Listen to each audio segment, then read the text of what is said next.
Welcome, weary travelers of the night, to the infinite expanse of one man's extraordinary existence. Tonight, we explore the complete legend of Satoru Gojo, the bearer of 6 eyes whose brilliant blue gaze held back darkness itself. This is the story of absolute power and profound loneliness, of a god among mortals who chose to remain beautifully, tragically human. So settle into comfortable darkness. Let your breathing slow to match the rhythm of cursed energy flowing through ancient bloodlines, and allow yourself to drift as we trace every moment of a life lived at the very pinnacle of strength. Close your eyes when you're ready, and let the infinite void of sleep embrace you as we begin our journey through the blessed and cursed existence of the strongest sorcerer who ever lived. December 7th, 1989. The date carved itself into the cosmic order with the precision of divine intervention, marking not just the birth of a child but the fundamental rebalancing of power that would echo through the Jujutsu world for generations. In a private hospital in Tokyo, as winter's first snow began to dust the ancient city, Satoru Gojo drew his first breath and immediately changed everything. The moment his lungs filled with air, cursed spirits across Japan felt a tremor in the fabric of their existence. The 6 eyes had returned to the world after centuries of absence, paired impossibly with the limitless technique in a combination that had not graced the earth for over 400 years. The last person to inherit both had been a legend whispered about in the deepest archives of the Gojo family, a figure so powerful that history itself seemed to bend around their memory. The newborn's eyes, when they finally opened, were not the cloudy blue of ordinary infants, but something far more profound and unsettling. They held depths that seemed to stretch into infinity, pupils that reflected not light but the very concept of space itself. The attending physicians, all non-sorcerers, felt an inexplicable chill when they looked into those eyes, as if they were gazing into something vast and incomprehensible that gazed back with equal intensity. The Gojo family elders who gathered to witness the birth understood immediately what they were seeing. This child was not merely their heir, but their vindication, proof that their ancient bloodline remained blessed by forces beyond human comprehension. The 6 eyes appeared perhaps once in a generation, if at all, while the limitless technique was inherited by many but mastered by few. To possess both was to become something approaching a living god, a being capable of manipulating the very fabric of space with thought alone. But divine blessing, as the elders knew from centuries of family history, was indistinguishable from divine curse. The infant who lay sleeping in his crib would never know the comfort of weakness, the safety of insignificance, or the peace of mediocrity. From his first breath, he was marked as either the salvation or destruction of everything the Jujutsu world had built, and the forces that governed their hidden society would never let him forget it. The news of Satoru's birth spread through the Jujutsu community with the speed and impact of wildfire. Special-grade sorcerers who had never shown interest in clan politics suddenly began making inquiries about the Gojo family's newest member. Ancient enemies who had maintained careful truces for decades began reassessing their strategic positions. Most ominously, the shadowy networks of curse users and bounty hunters who preyed on the edges of sorcerer society began placing prices on a head that had barely lifted from its mother's breast. The first assassination attempt came when Satoru was only 3 months old. A curse user who had spent years perfecting techniques designed to bypass traditional defenses believed that a helpless infant, regardless of his potential, would be vulnerable to direct attack.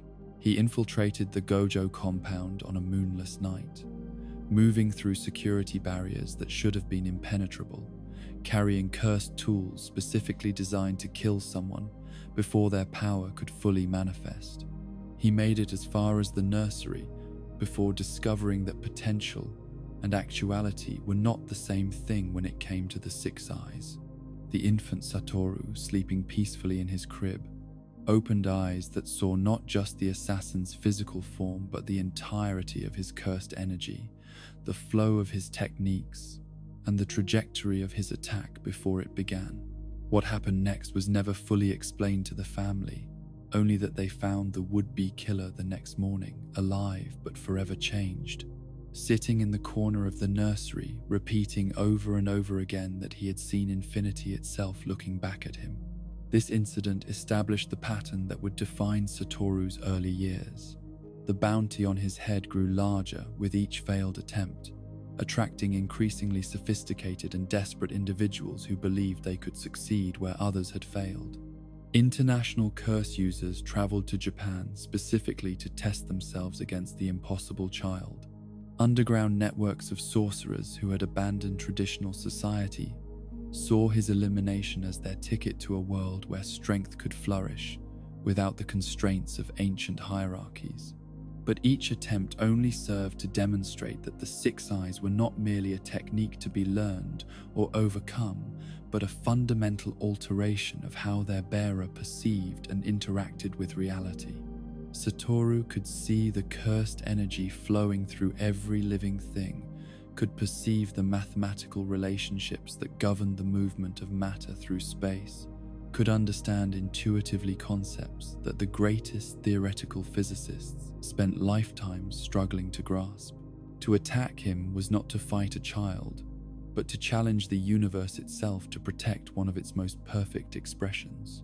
The Gojo family's response to these constant threats was to surround their heir with layers of protection that transformed his childhood into a strange combination of luxury and imprisonment. The compound where he lived became a fortress staffed by the most skilled sorcerers money could hire. Every person who came into contact with him was subjected to background investigations that traced their histories back generations. Even family members required special clearance to spend time alone with the child who represented their legacy and their future.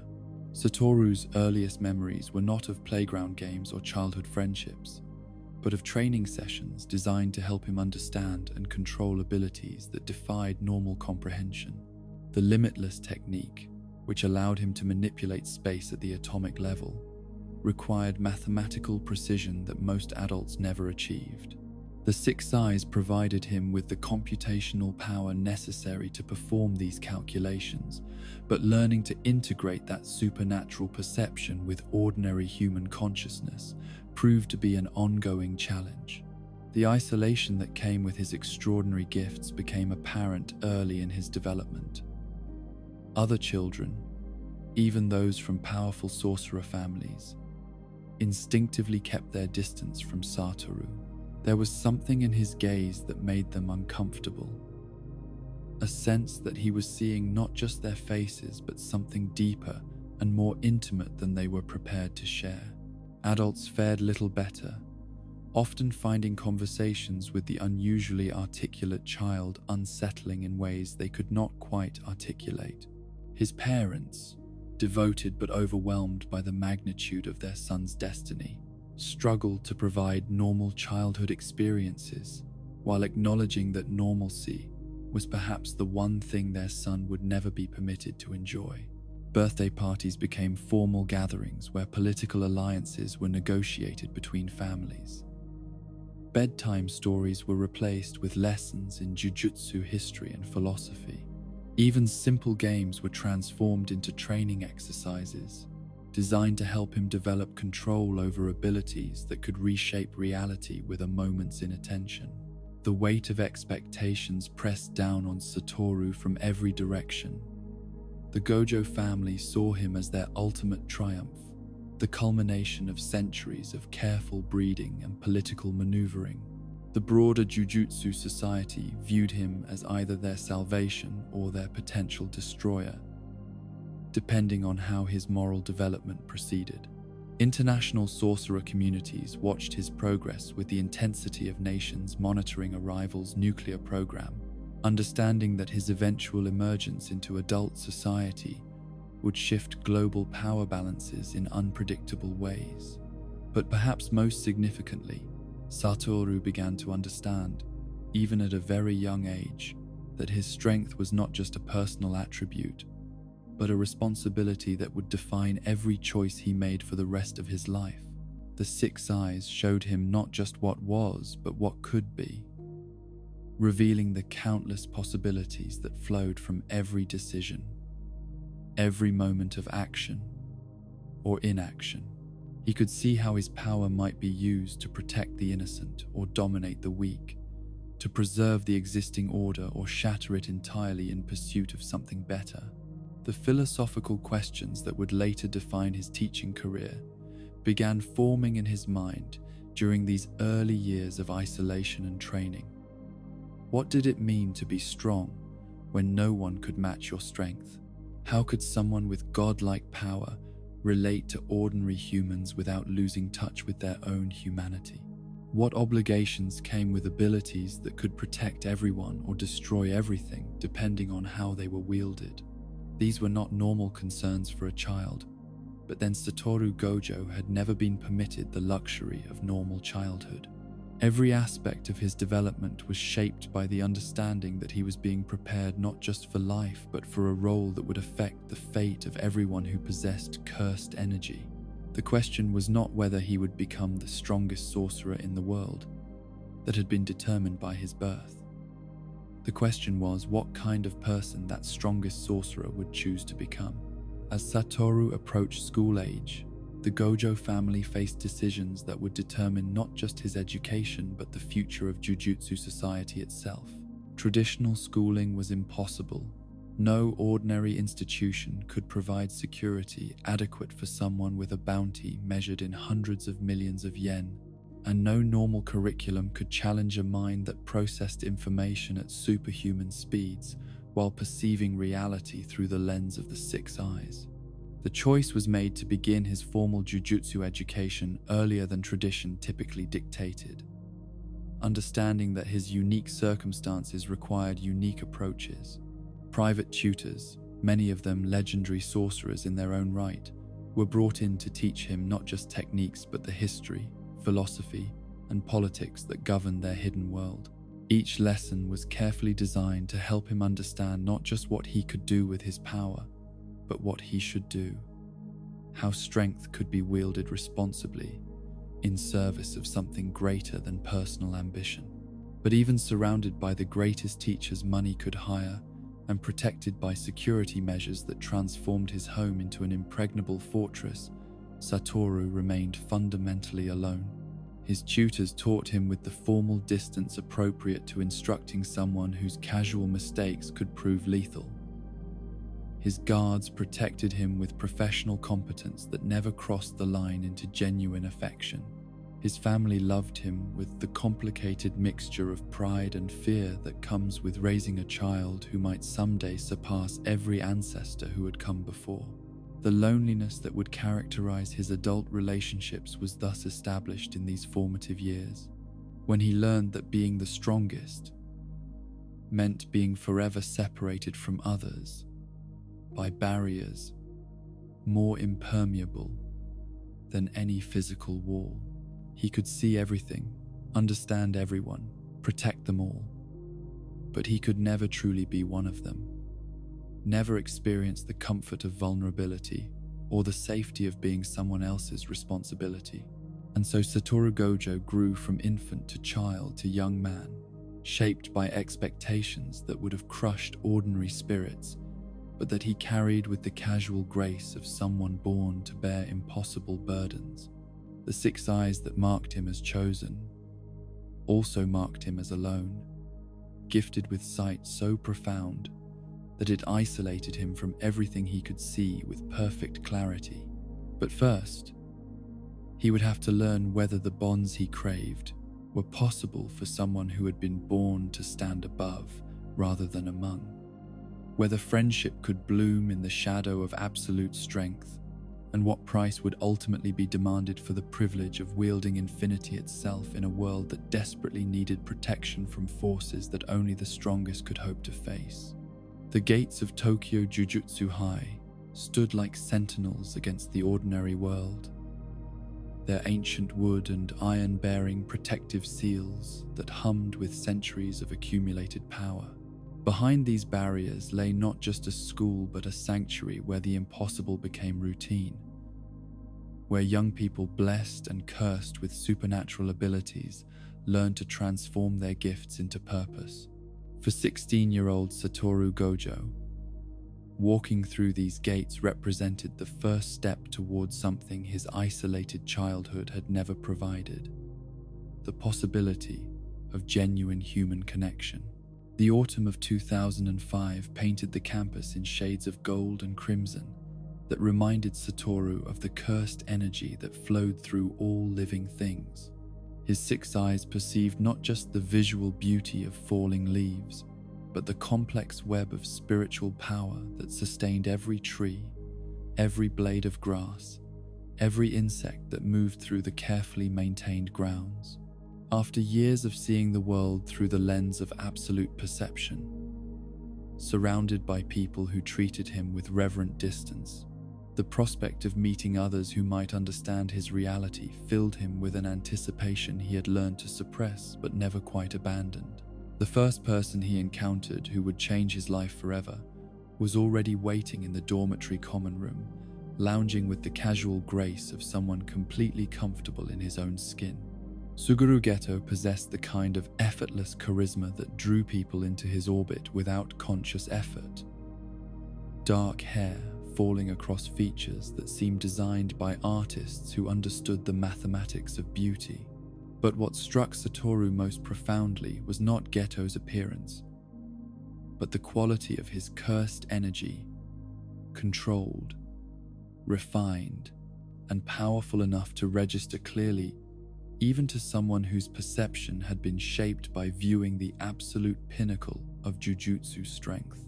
Their first conversation was ostensibly about dormitory arrangements and class schedules, but both young men understood immediately that they were engaged in something far more significant: a careful evaluation of whether they had finally met someone worthy of genuine respect. Geto's technique, which allowed him to absorb and manipulate curses with unprecedented precision, represented a form of power that complemented, rather than competed, with Satoru's spatial manipulation abilities. More importantly, Geto possessed the intellectual curiosity and philosophical sophistication necessary to engage with the complex moral questions that surrounded the use of overwhelming strength. The third member of their group arrived with the quiet competence of someone accustomed to being underestimated. Shoko Ieri moved through the world with the steady confidence of a person who knew exactly what she was capable of and felt no need to demonstrate it unnecessarily. Her reverse curse technique, which could heal injuries that would prove fatal to others, made her invaluable in a profession where violence was not just common but inevitable.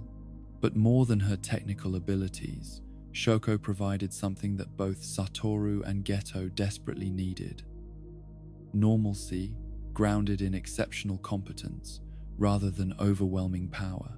The dynamic that developed between the three of them during their first weeks at Tokyo Jujutsu High established patterns that would define not just their student years, but their adult relationships and the trajectory of the entire Jujutsu world. Satoru and Geto formed the kind of intense friendship that comes from finding someone who can match your intelligence, complement your abilities, and challenge your assumptions without being overwhelmed by your presence. Shoko served as their anchor to practical reality, the voice of reason who could talk them down from increasingly grandiose philosophical debates or increasingly dangerous training experiments. Their instructor, Masamichi Yaga, approached the challenge of teaching three of the most talented students in the school's history with the careful balance of someone who understood that power without wisdom was merely destruction, waiting for an excuse. His cursed corpse technique, which allowed him to create semi-autonomous constructs with their own cursed energy, provided practical demonstrations of how technical skill could achieve results that raw power alone could never accomplish. More importantly, Yaga possessed the moral authority and tactical experience necessary to guide students who would someday surpass every previous generation of sorcerers. The training regimen that Yaga designed for his exceptional students was unlike anything the school had attempted before. Traditional exercises that challenged normal students barely registered as warm-ups for young people with their capabilities, requiring the development of new approaches that could push them toward their limits without risking catastrophic accidents that might level entire city blocks. The practice grounds behind the school became laboratories for techniques that existed at the very edge of theoretical possibility, spaces where the impossible became merely difficult and the merely difficult became routine. Satoru's development during these early months was particularly remarkable to observe. The limitless technique that he had inherited was traditionally considered one of the most complex abilities in the entire Jujutsu repertoire, requiring mathematical calculations that pushed human cognition to its absolute limits. Most inheritors never progressed beyond basic applications, content to manipulate space in crude ways that barely scratched the surface of the technique's true potential. But Satoru's six eyes provided him with computational abilities that transformed the impossible into the inevitable, allowing him to perceive and manipulate spatial relationships with precision that approached divine perfection. The first time he successfully maintained infinity around himself for an extended period, the very air seemed to shimmer with distorted space-time that made him appear untouchable in ways that transcended mere physical protection. Attacks simply stopped existing in any meaningful sense when they encountered the barrier he had created, not deflected or absorbed, but prevented from ever reaching him by the fundamental impossibility of traversing infinite distance in finite time. Watching him train was like observing someone rewrite the laws of physics through sheer force of will backed by supernatural perception. But it was Gojo who provided the intellectual framework that transformed Satoru's raw ability into something approaching wisdom. Their discussions, which began as casual conversations about techniques and strategy, gradually evolved into deep philosophical explorations of what it meant to possess power that could reshape society. Gojo's perspective, informed by his own complex relationship with strength and his technique's requirement that he literally consume the evil he fought against, challenged Satoru to think beyond simple applications of force toward more nuanced understandings of responsibility and purpose.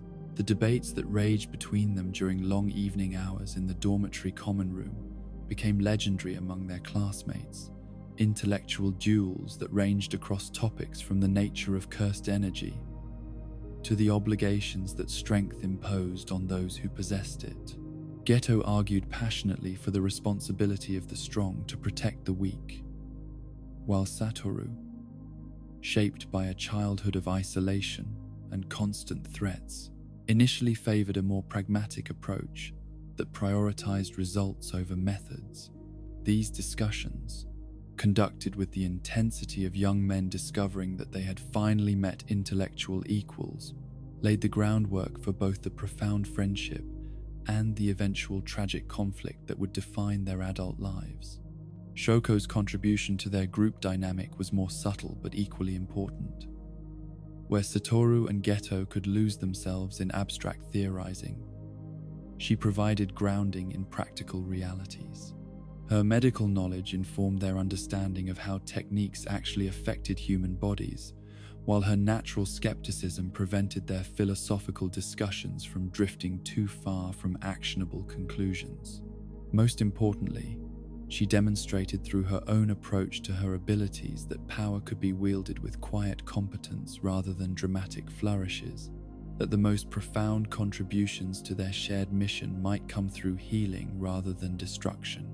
The missions they undertook during their first year provided practical testing grounds for the theories they developed during their discussions. Unlike the carefully controlled training exercises that had dominated their previous education, real-world assignments brought them into contact with genuine cursed spirits, actual threats to innocent people, and situations where their decisions would have permanent consequences beyond academic evaluation. These experiences began the process of transforming them from exceptionally gifted students into the legendary sorcerers they would eventually become. Their first major mission together took them to an abandoned hospital where a particularly nasty curse had been feeding on the fear and despair of patients who had died there decades earlier. The spirit had grown strong enough to manifest physically and had begun attacking people who ventured too close to the building, making its exorcism a matter of public safety rather than mere academic exercise. For Satoru, this represented his first opportunity to test his developing abilities against a threat that could actually cause serious harm if he made mistakes. The curse itself was a writhing mass of medical equipment and human suffering, syringes that injected despair instead of medicine, scalpels that cut hope rather than flesh, monitoring devices that displayed the final moments of everyone who had died within the hospital's walls. It possessed sufficient intelligence to recognize that the young sorcerers who had entered its domain were far more dangerous than its usual victims, but also enough malice to welcome the challenge they represented. The battle that followed became a masterclass in coordinated Jujutsu combat. Gojo's approach was methodical and precise, using his curse manipulation technique to turn the spirit's own hatred against it while carefully positioning himself to avoid its most dangerous attacks. His movements had the fluid grace of someone who understood that efficiency was more important than spectacle, that the goal was elimination of the threat rather than demonstration of personal power. Watching him work was like observing a master craftsman who had found perfect balance between technical skill and practical application. Satoru's contribution was more dramatic but equally effective. His limitless technique allowed him to approach the curse from angles that should have been impossible, moving through space in ways that violated ordinary understanding of geometry while launching attacks that hit with mathematical precision. The spirit's attempts to defend itself were futile against someone who could manipulate the fundamental nature of distance and proximity, turning its size and strength into disadvantages rather than assets. But it was their coordination that transformed individual competence into something approaching artistry. They moved around each other with intuitive understanding of spacing and timing, creating opportunities for devastating combination attacks while ensuring that neither interfered with the other's techniques. Shoko provided support from a defensive position, ready to provide emergency healing if either of them made errors that proved costly, but also contributing tactical observations that helped them adapt their approach as the battle developed. The curse's destruction was swift and complete. Its malevolent energy dispersed so thoroughly that the hospital's atmosphere immediately began to feel less oppressive. Standing in the sudden quiet that followed their victory, all three students understood that they had crossed a threshold from which there would be no return. They were no longer merely talented individuals learning to control their abilities, but active participants in the ongoing war between human civilization and the forces that sought to destroy it. The months that followed brought increasingly challenging assignments that tested not just their technical abilities but their capacity to work as a cohesive unit under pressure. They faced curses that could manipulate reality itself, hostile sorcerers who had abandoned traditional morality in pursuit of personal power, and political situations within the Jujutsu world that required diplomatic skills as much as combat prowess. Each mission added layers of experience and confidence that transformed them from promising students into formidable professionals. The friendship that developed between Satoru and Gojo during this period was unlike anything either had experienced before. For Satoru, who had spent his childhood surrounded by people who treated him with reverent distance, having someone who could engage with him as an intellectual and moral equal was a revelation that reframed his understanding of human relationships. For Gojo, meeting someone whose power matched his own philosophical sophistication provided validation that his own complex relationship with strength was not a burden he would bear alone. Their conversations during this period ranged across every aspect of Jujutsu society and their place within it. They discussed the obligations that came with exceptional ability, the ways that power could corrupt even well-intentioned individuals, and the possibility that their generation might be able to reform institutions that had remained unchanged for centuries. These discussions were conducted with the passionate intensity of young men who believed they could reshape the world through pure force of will, backed by unprecedented ability. Shoko's perspective on these discussions provided crucial balance to their sometimes grandiose theorizing. Her medical background gave her insights into the human cost of their profession that pure combat specialists might miss, while her natural pragmatism prevented their conversations from drifting too far from actionable conclusions.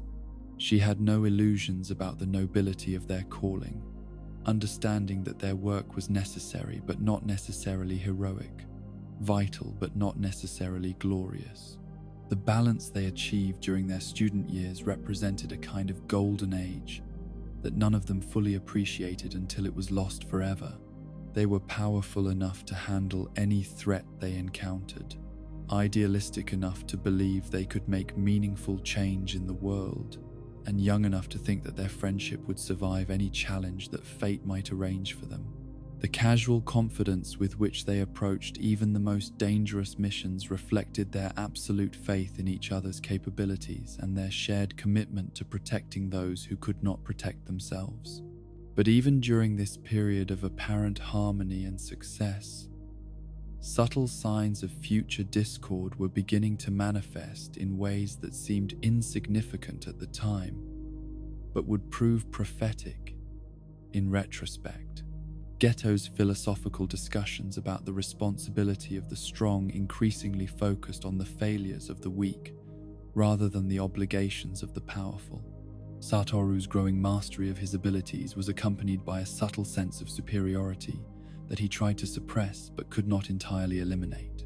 The gap between them and ordinary sorcerers was widening in ways that made genuine peer relationships increasingly difficult to maintain.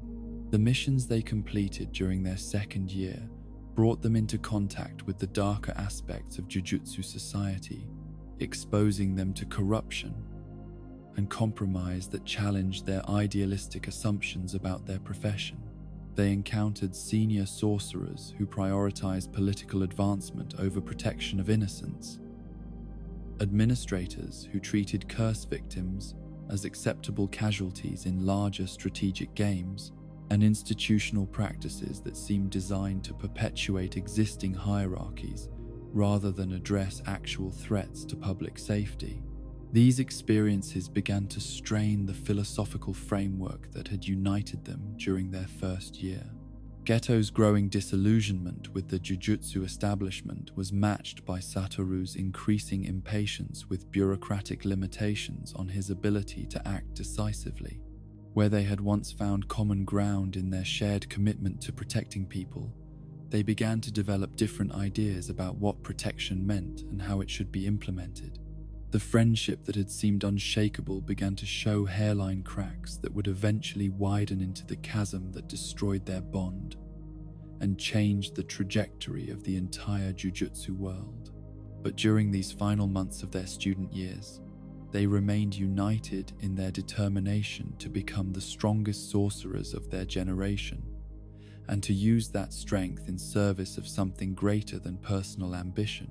The assignment arrived on a crisp morning in late spring, delivered through channels so secure that even discussing its contents required protective barriers that transformed Yaga's office into a sealed chamber where words could not escape to compromise operational security.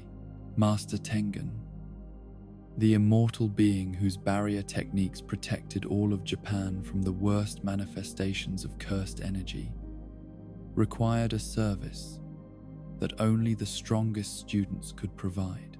The star plasma vessel had been identified, and she would need protection during the most vulnerable period of any such individual's existence. The days leading up to her assimilation with Tengen himself, Riko Amanai was 14 years old, possessed of a bright intelligence that made her acutely aware of her own mortality and the cosmic significance of her approaching death. She attended a private middle school in central Tokyo, maintained friendships with classmates who had no idea of her true nature, and harbored dreams of experiences she would never live to enjoy. In 72 hours, she would cease to exist as an individual consciousness, her essence absorbed into Tengen's immortal being to prevent his evolution beyond human comprehension and the subsequent collapse of every barrier that protected Japanese society from supernatural annihilation. The mission briefing that Yaga conducted for Satoru and Gojo was comprehensive in its tactical details, but necessarily vague about the emotional complexities they would face. Two groups sought to prevent Riko's assimilation with Tengen: the Time Vessel Association, a cult of non-sorcerers who viewed Tengen as an affront to the natural order, and the Q Organization, a collection of curse users who believed that Tengen's evolution might create opportunities for their own advancement. Both groups had demonstrated willingness to kill anyone who stood between them and their objectives, making this assignment as much a combat mission as a protection detail. But no briefing could adequately prepare two 17-year-old boys, regardless of their exceptional abilities, for the psychological weight of befriending someone whose death they were tasked with ensuring. Riko was not a passive victim awaiting rescue, but a vibrant young person trying to extract meaning and joy from the brief time remaining to her. Her courage in the face of inevitable dissolution was matched only by her determination to experience as much of ordinary life as possible before surrendering her individual existence for the greater good of humanity. The first meeting between the strongest students Tokyo Jujutsu High had ever produced and the girl whose sacrifice would preserve their world took place in the safe house where Riko had been sequestered during the final preparations for her assimilation. The apartment was luxuriously appointed but unmistakably a prison, equipped with every comfort except the freedom to leave or the possibility of a future beyond its walls. When Satoru and Gojo entered, they found her sitting by the window, watching pedestrians move through their ordinary lives, with the intensity of someone memorizing scenes she would never see again.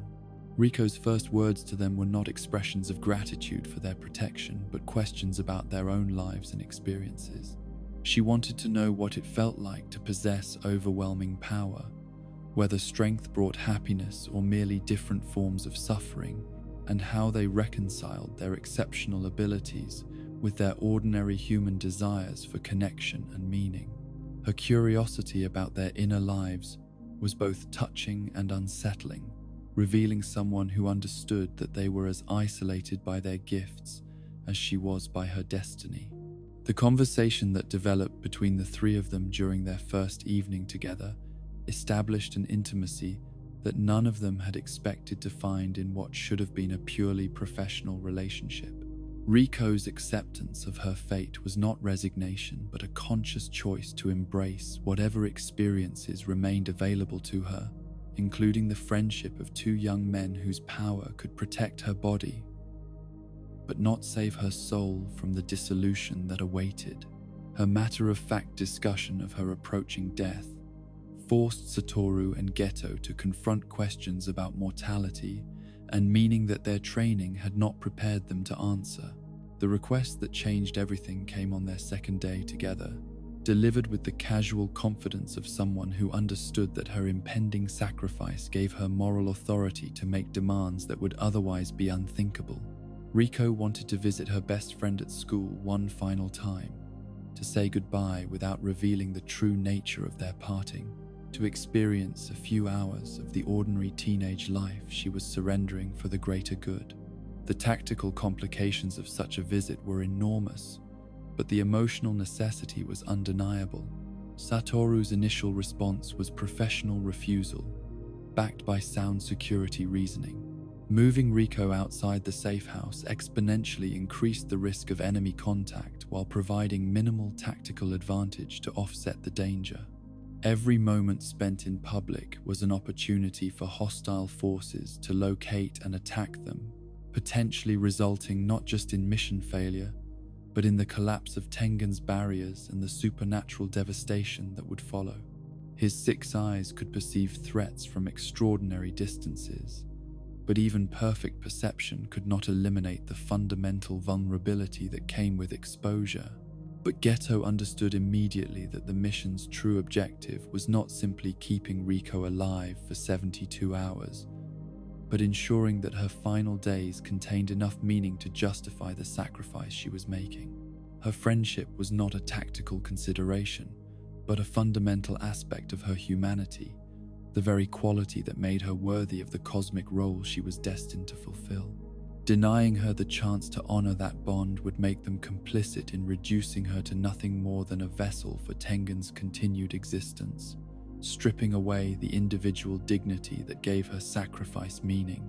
The compromise they reached reflected both tactical necessity and emotional wisdom. They would accompany Riko to her school during the lunch break, when crowds of students would provide natural camouflage, while multiple exit routes remained available if extraction became necessary. Satoru would maintain perimeter security using his 6 eyes to monitor for approaching threats, while Gojo positioned himself closer to provide immediate protection if hostile contact occurred.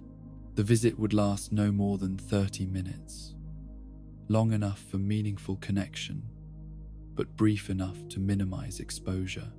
Walking through the halls of Riko's middle school was a surreal experience that highlighted the vast gulf between their hidden world and ordinary human existence. Students moved through their daily routines with casual confidence that tomorrow would arrive as promised, that their problems were significant and their dreams achievable, that death was a distant concept rather than an immediate reality. For Riko, observing her classmates meant seeing everything she was giving up. For Satoru and Gojo, it meant confronting the weight of the responsibility they carried for protecting a world that had no idea how close it constantly stood to supernatural annihilation. Riko's reunion with her best friend was conducted with the kind of careful, emotional control that broke hearts more effectively than any dramatic outburst could have managed. She spoke about summer vacation plans she would never see, recommended books she would never finish reading, and made promises to stay in touch that could never be kept. Her friend noticed that something seemed different, but attributed the change to typical teenage moodiness rather than approaching cosmic dissolution. The conversation was ordinary and profound, meaningless and tragic, a perfect encapsulation of the gap between human experience and the supernatural forces that shaped their world. But the tactical situation began deteriorating, even as the emotional reunion reached its conclusion. Satoru's 6 eyes detected cursed energy signatures approaching the school from multiple directions, moving with the coordination that suggested professional planning rather than random encounter. The surveillance spirits that had been monitoring their location were being systematically eliminated, indicating that hostile forces had located them and were preparing for coordinated assault. The window for safe extraction was closing rapidly. The evacuation from the school required splitting their attention between protecting Riko and avoiding civilian casualties in ways that pushed their coordination to its limits. Geto's curse manipulation technique allowed him to create diversions that drew enemy attention away from innocent bystanders, while Satoru used his spatial abilities to establish escape routes that bypassed the most dangerous areas of engagement. But their opponents had planned for their capabilities, using tactics specifically designed to exploit the moral constraints that prevented them from fighting with full power in populated areas. The running battle that followed their departure from the school demonstrated both their exceptional abilities and the limitations those abilities faced when exercised under impossible conditions. Every decision required balancing immediate tactical advantage against long-term strategic consequences, personal safety against protection of innocence, mission success against moral compromise. The enemies they faced understood these constraints and used them ruthlessly, forcing situations where any choice would result in some form of unacceptable outcome. Riko's behavior during the crisis revealed depths of courage and wisdom that shamed both of her protectors. Rather than becoming a passive burden requiring constant attention, she actively contributed to their tactical options by suggesting routes through the school she knew better than they did, and identifying safe areas where civilians could take shelter. Her calm in the face of mortal danger was not ignorance of the stakes, but clear-eyed acceptance of risks that came with her cosmic role.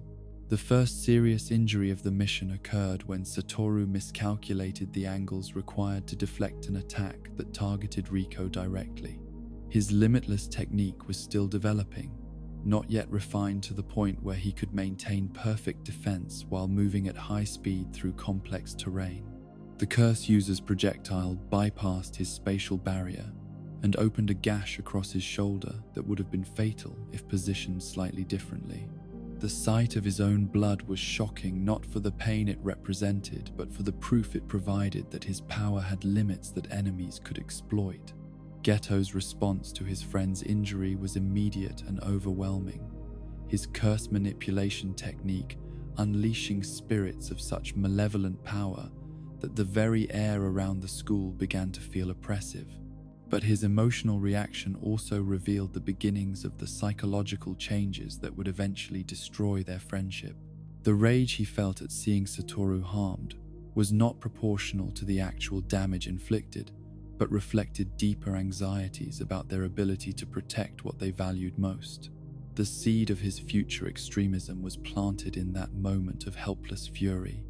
The tactical retreat that followed took them through residential neighborhoods where ordinary families were going about their evening routines, unaware that a supernatural war was being fought in the shadows around their homes. The contrast between the domestic tranquility they passed and the life or death struggle they were engaged in emphasized the stakes of their mission in ways that no briefing could have conveyed. These were the people who would die if they failed, the lives that hung in the balance of their tactical decisions and moral choices. Riko's capture occurred during a moment when both of her protectors were focused on neutralizing immediate threats rather than maintaining close personal security. A specialized curse user with invisibility techniques managed to separate her from Satoru and Gojo during a particularly intense exchange, spiriting her away before either could react to her absence. The discovery that she was gone struck them with the force of personal catastrophe, transforming a professional mission into a desperate rescue operation with cosmic stakes. The ransom demand that followed was delivered through channels that demonstrated their enemies' sophisticated understanding of Jujutsu society and the psychological pressures that governed their mission. Riko would be returned unharmed in exchange for guaranteed safe passage away from Japan and assurance that no pursuit would follow their departure. The offer was tactically reasonable and morally tempting, providing a solution that would preserve Riko's life while merely delaying rather than preventing Tengen's eventual assimilation with a different vessel.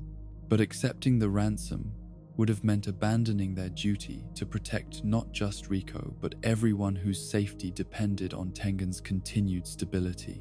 The barriers that prevented cursed spirits from overwhelming human civilization required regular reinforcement through the assimilation process, and any delay risked catastrophic failure that would make their personal moral compromises irrelevant in the face of species extinction. The choice between saving one person they had grown to love and protecting millions they would never meet was exactly the kind of impossible decision that defined adult participation in the Jujutsu world. The rescue operation that Satoru and Gojo mounted demonstrated tactical coordination that transcended their formal training and reflected the deep understanding they had developed of each other's capabilities and decision-making processes. They moved through the enemy stronghold with fluid precision that made their individual techniques into components of a larger strategic approach, each supporting the other's strengths while compensating for weaknesses that might have proven fatal in solo operations. But the rescue also revealed the psychological toll that their mission was taking on both of them. Geto's curse manipulation had become more aggressive and less controlled, reflecting inner turmoil that was affecting his technical precision. Satoru's spatial techniques were becoming more destructive and less surgical, indicating that his famous detachment was being eroded by emotional investment in outcomes he could not entirely control through superior ability alone. The reunion with Riko took place in circumstances that highlighted both their success and their failure. They had rescued her from immediate danger, but the experience of captivity had forced her to confront the reality of her situation in ways that theoretical acceptance could not prepare her for. She had felt her individual consciousness beginning to dissolve under interrogation techniques designed to break down the psychological barriers that maintained personal identity. The preview of her approaching assimilation was terrifying in ways that willing sacrifice could not eliminate. The final day of their mission was spent in a secondary safe house, waiting for the appointed time when Riko would be taken to Tengen for the assimilation that would preserve the barriers protecting Japanese civilization while ending her existence as an individual conscious being. The conversations they shared during these final hours were unlike anything any of them had experienced before. Intimate discussions between people who knew they would never meet again, philosophical explorations of mortality and meaning conducted by individuals who had been forced to mature beyond their years. Riko's final request was characteristically thoughtful and heartbreaking. She wanted to spend her last morning as an ordinary teenage girl, sleeping in, eating her favorite breakfast, and watching silly television shows that had no cosmic significance beyond their capacity to provide momentary happiness. The profound normalcy of her final wishes emphasized everything that made her sacrifice meaningful. Not just her role as a vessel for Tengen's continued existence, but her fundamental humanity that gave that role moral weight. The journey to the location where the assimilation would take place was conducted with full ceremonial honors that acknowledged the magnitude of Riko's sacrifice, while maintaining the security protocols necessary to prevent last-minute interference. Satoru and Gojo flanked her vehicle with the formal precision of honor guards, their presence serving simultaneously as protection and tribute to someone whose courage exceeded their own, despite her lack of supernatural abilities. The building where Tengen awaited his new vessel was ancient beyond ordinary comprehension, its architecture reflecting centuries of accumulated spiritual power that made the very air seem thick with accumulated meaning. Walking through its halls was like moving through a museum of human civilization's ongoing struggle against forces that sought its destruction. Every artifact and inscription, a reminder of the price that previous generations had paid for the safety that current society took for granted. Riko's final conversation with Satoru and Gojo took place at the threshold beyond which only she could pass, where Tengen waited in isolation that made their own loneliness seem trivial by comparison. Her words were not expressions of fear or regret, but gratitude for the friendship they had provided during her final days, and hope that their bond would survive the loss they were about to endure. She understood that her death would change them in ways that might destroy the very qualities that had made them worthy of her trust. The moment when everything changed forever arrived not with dramatic flourish, but with the mundane precision of a rifle shot fired by someone who had been waiting patiently for the perfect opportunity to complete his contract. Toji Fushiguro's bullet found its target with mechanical accuracy that bypassed every defense that supernatural power could provide, killing Riko instantly and ending their mission in failure that felt like personal damnation. The silence that followed the gunshot seemed to stretch for eternity, encompassing not just the immediate shock of witnessing sudden death, but the gradual realization that their failure would have consequences extending far beyond personal grief. Without Riko's assimilation, Tengen's barriers would begin to weaken, leaving Japanese civilization increasingly vulnerable to supernatural threats that had been held in check for centuries. Their inability to protect one 14-year-old girl had potentially doomed millions of people to fates worse than death. But the immediate reality was simpler and more devastating than cosmic implications. Riko was gone, her bright spirit extinguished in an instant that transformed her from a living person with dreams and fears into a body that would never again laugh or cry or wonder about the future she would never see. The friendship that had developed between the three of them during their brief time together was severed as completely as if it had never existed, leaving Satoru and Geto alone with grief and guilt that would poison every subsequent relationship they attempted to form. The battle that followed between Satoru and the man who had murdered Riko was conducted with a fury that transcended tactical consideration and approached religious fervor. This was not a fight between professional sorcerers testing their abilities against worthy opponents, but a confrontation between someone who had lost everything that gave his power meaning and someone who viewed that power as nothing more than a resource to be exploited for personal gain. The gap between their motivations was as vast as the difference in their abilities, creating a conflict that could only end in complete destruction of one participant or the other. Toji Fushiguro represented everything that Satoru had been raised to surpass. Someone who used strength purely for personal advantage, without regard for the broader consequences of his actions. His technique, which eliminated his own cursed energy to become invisible to most forms of supernatural perception, was specifically designed to exploit the overconfidence that came with overwhelming power. He fought with the ruthless efficiency of someone who understood that survival was more important than honor, that victory justified any method, that the strong had no obligations to anyone but themselves. The defeat that Satoru suffered in their first encounter was not just tactical, but existential, destroying assumptions about his own invincibility that had been building since early childhood. The sight of his own blood, the feeling of genuine fear, the realization that someone existed who could hurt him despite all his power. These experiences shattered the psychological framework that had sustained him through years of isolation and expectation. For the first time in his life, he understood what it meant to be vulnerable, and the knowledge was both terrifying and transformative. But it was the awakening that followed his near-death experience that truly changed everything.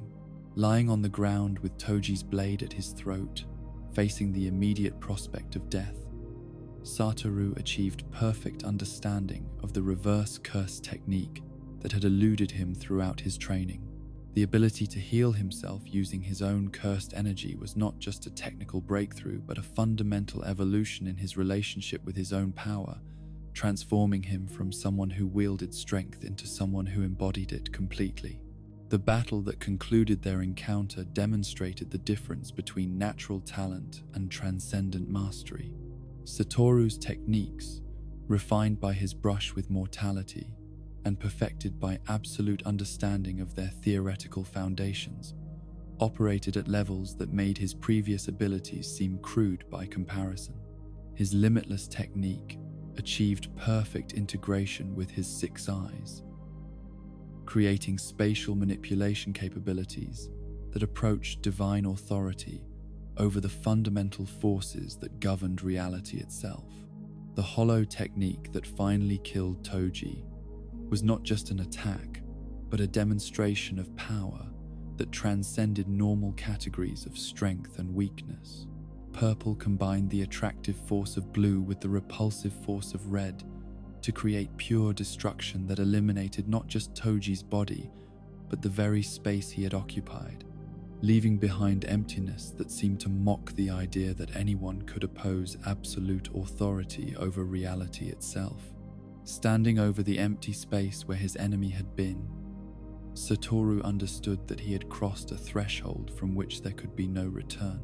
The person who had entered this mission as a talented student with extraordinary potential had died alongside Riko and Toji, replaced by someone whose power was no longer exceptional but absolute, whose abilities no longer complemented those of others, but surpassed every possible comparison.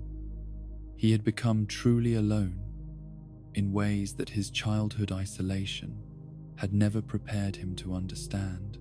The retrieval of Riko's body from the Star religious group was conducted with the mechanical precision of someone whose emotional responses had been temporarily suspended by trauma, too vast to process consciously. Satoru moved through their compound like a force of nature given human form, his techniques operating with perfect efficiency, while his consciousness retreated to protective numbness that allowed him to function without feeling the full weight of what he had lost. The confrontation with the cultists who had applauded Riko's murder revealed the first glimpses of the moral evolution that would define Satoru's adult character. His initial impulse was to eliminate everyone who had celebrated the death of someone he had grown to love, to use his absolute power to deliver absolute justice that would ensure such celebrations never occurred again. Only Geto's intervention prevented a massacre that would have marked his permanent transformation from protector to destroyer. The year that followed the Star Plasma Vessel mission was spent learning to live with failure and loss that could not be remedied through any application of power or technique. Satoru's abilities continued to develop beyond even his own expectations, achieving levels of integration and control that made him effectively untouchable by any conventional threat. But mastery of the limitless technique and perfect synthesis with his 6 eyes could not restore Riko to life, or eliminate the guilt that came with understanding that their mission's failure had been caused by his own overconfidence and inexperience.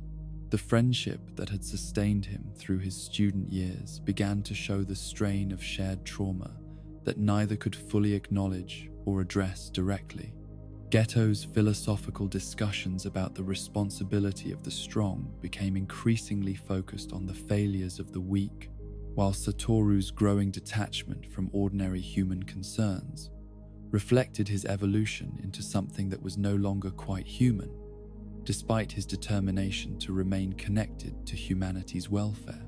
The months following the Star Plasma Vessel mission passed in a haze of technical mastery and emotional numbness that transformed Satoru from a prodigiously talented student into something approaching a living embodiment of absolute power.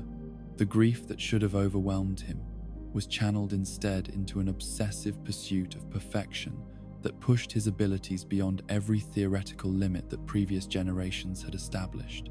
Where once he had needed conscious effort to maintain his techniques, now they operated with the seamless integration of natural biological processes, as automatic and reliable as breathing or heartbeat. The limitless technique that had challenged him throughout his student years became as natural as thought itself, his 6 eyes providing computational power that reduced even the most complex spatial manipulations to simple mathematical relationships that required no conscious calculation to resolve. The barrier of infinity that he could now maintain indefinitely around himself was not merely a defensive measure, but a fundamental alteration of his relationship with physical reality, placing him in a state of perpetual separation from everything and everyone around him. This evolution was not merely technical but philosophical, reflecting a profound change in how Satoru understood his place in the world and his obligations to those who lacked his extraordinary gifts. The failure to protect Riko had shattered his assumptions about the reliability of strength as a solution to moral problems, forcing him to confront the possibility that power alone was insufficient to prevent the tragedies that defined human existence. The lesson was devastating and transformative, replacing naive optimism with something approaching divine detachment. The training sessions that occupied his days became increasingly abstract and theoretical, focused not on practical combat applications but on pushing the boundaries of what was technically possible through pure force of will backed by supernatural perception. Satoru spent hours manipulating space at the subatomic level, creating effects that had no conceivable tactical application, but demonstrated his growing mastery over fundamental forces that governed reality itself. These exercises were not preparation for specific challenges, but explorations of power that existed for its own sake. His classmates and instructors began to notice the change almost immediately, though few could articulate exactly what was different about him beyond the obvious fact that his abilities had reached levels that made normal training exercises meaningless. Where once he had participated in group activities with enthusiasm tempered by natural competitiveness, now he moved through shared experiences with the distant courtesy of someone observing foreign customs that held no personal significance. The isolation that had characterized his childhood returned, but now it was self-imposed rather than circumstantially necessary. Shoko's attempts to maintain their friendship during this period revealed the growing gulf between Satoru's internal experience and his ability to connect with others on genuinely human levels. Her medical knowledge made her acutely aware of the signs of trauma and depression that he displayed, but her offers of support were met with polite deflection that acknowledged her concern while making clear that he considered himself beyond the reach of conventional healing. The person she had known as a friend was still present but increasingly inaccessible, like someone speaking from behind barriers that grew thicker with each passing day. But it was Gojo who bore the brunt of Satoru's transformation, watching his best friend evolve into something that retained human appearance while abandoning essential human characteristics like vulnerability and genuine emotional connection. Their conversations, which had once ranged freely across philosophical topics that engaged both of their minds, became increasingly one-sided, as Satoru's responses reflected the perspective of someone who no longer felt bound by normal limitations or moral constraints. The equality that had defined their friendship was being eroded by Satoru's growing sense that he existed on a fundamentally different level from everyone around him. The realization of what he was becoming struck Satoru with full force during a routine mission that should have posed no significant challenges for someone of his abilities. A minor curse had taken residence in a shopping district, causing enough disturbance to warrant official attention but nothing that required extraordinary measures to resolve. The spirit was typical of its type: malevolent but relatively weak, dangerous to ordinary civilians, but trivial for trained sorcerers to handle. The exorcism itself was completed with mechanical efficiency that demonstrated the vast gap between Satoru's current capabilities and the requirements of normal Jujutsu work. His spatial techniques eliminated the curse so completely that no trace of its existence remained. The threat neutralized with less effort than most people expended on routine daily tasks. But standing in the suddenly quiet shopping district, watching ordinary people resume their lives with casual confidence that such protection would always be available, he was struck by the profound loneliness of his position. These people moved through their daily routines with no understanding of the forces that constantly threatened their existence or the extraordinary efforts required to maintain the illusion of safety that allowed their comfortable ignorance to continue. They were not ungrateful so much as genuinely unaware. their consciousness shaped by experiences that did not include direct contact with supernatural malevolence or the individuals who dedicated their lives to combating it. The gap between their reality and his was so vast that meaningful communication seemed impossible. But more troubling than their ignorance was his own growing indifference to their welfare beyond the abstract obligation that came with his power and position. The people he was sworn to protect were becoming theoretical constructs rather than individuals whose suffering mattered on personal levels.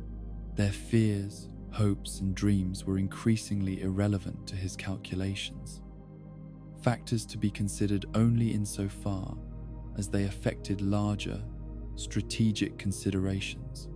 The empathy that had motivated his entry into the Jujutsu world was being eroded by exposure to power that made ordinary human concerns seem insignificant by comparison. The technical breakthrough that completed his evolution into something approaching a force of nature occurred during a training session that was supposed to test the limits of his spatial manipulation abilities under controlled conditions. Yaga had designed an exercise that required him to maintain multiple complex techniques simultaneously while adapting to constantly changing tactical requirements, a challenge that should have pushed even his exceptional capabilities to their breaking point. Instead, Satoru discovered that his 6 eyes could process information and coordinate responses at speeds that transcended normal categories of human cognition. The barriers between conscious decision-making and technical execution dissolved completely, allowing him to operate multiple techniques with the fluid integration of a master musician performing a complex composition from perfect memory. The result was not just technical mastery, but something approaching artistic expression, power wielded with aesthetic beauty that made combat into a form of deadly poetry. The observers who witnessed this demonstration understood immediately that they were seeing something unprecedented in the history of Jujutsu sorcery. Previous inheritors of the limitless technique had achieved remarkable things, but none had approached the level of integration and control that Satoru was displaying with apparently casual effort. His abilities had transcended the normal relationship between technique and practitioner, becoming instead extensions of his consciousness that operated without the limitations that constrained ordinary sorcerers. But the most significant aspect of his breakthrough was not its technical implications, but its psychological effects. The moment when his power achieved perfect synthesis with his will was also the moment when he understood that he had moved beyond the reach of normal human experience. The loneliness that had troubled him throughout his development became complete and permanent, sealed behind barriers more impermeable than his infinity technique, because they were constructed from the fundamental incompatibility between absolute power and genuine human connection.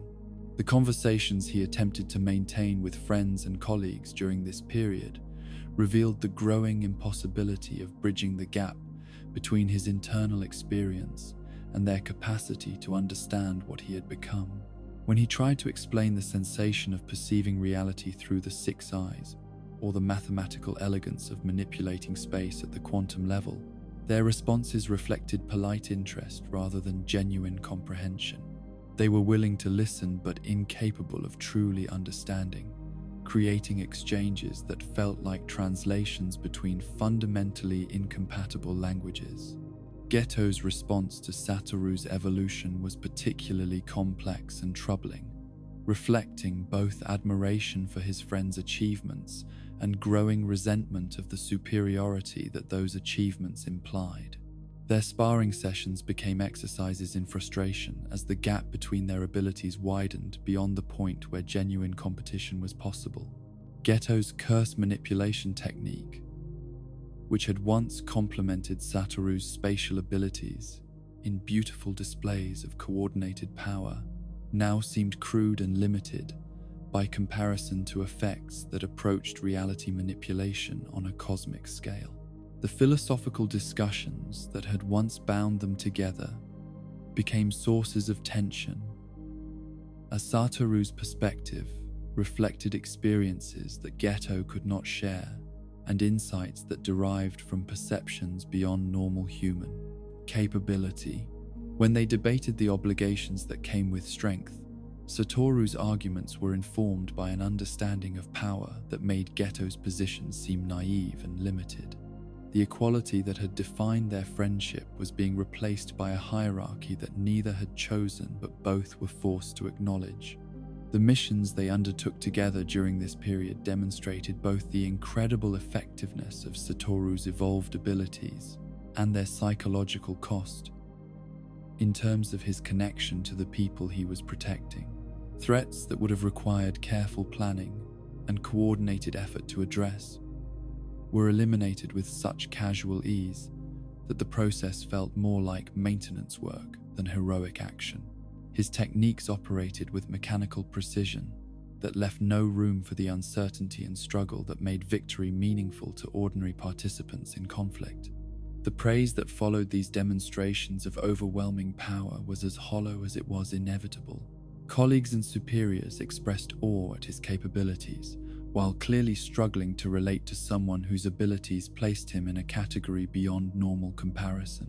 Their admiration was genuine but distant, the kind of reverence typically reserved for forces of nature, rather than individuals with whom genuine friendship was possible. The recognition he received was complete but isolating, elevating him to a position where appreciation replaced companionship. But it was his relationship with ordinary civilians that revealed most clearly how thoroughly his evolution had separated him from normal human experience. During missions that brought him into contact with the people he was protecting, their reactions ranged from grateful but nervous appreciation to outright fear of someone whose power was too vast to comprehend. Children who should have seen him as a protector instead sensed something that transcended normal categories of safety and danger, responding to his presence with instinctive wariness that no amount of gentle behavior could completely overcome. The burden of being constantly viewed as something other than human began to weigh on Satoru in ways that his technical mastery could not address. Every interaction was filtered through others' awareness of his extraordinary capabilities, making genuine personal connection impossible, even when both parties desired it. He was respected, admired, and feared, but he was not loved in the way that ordinary people loved each other, with full acceptance of vulnerability and limitation that his power made impossible to extend or receive. The gradual realization that his strength had become a barrier rather than a tool was accompanied by a growing sense of responsibility that felt more like burden than privilege. The knowledge that he alone possessed the power to address certain classes of threats made every moment of inaction feel like moral failure, but the scope of global suffering that he could theoretically address was so vast that any intervention seemed inadequate. The logical conclusion was either complete dedication to constant action or accepting that his power would always be insufficient to solve the fundamental problems that caused human suffering. The choice he made during this period was to embrace a form of detached benevolence that acknowledged his obligations while protecting his psychological stability through emotional distance from outcomes he could not control. Completely, he would fulfill his duties as a sorcerer with perfect technical competence while maintaining the internal separation necessary to function without being overwhelmed by the infinite demands that his capabilities theoretically created.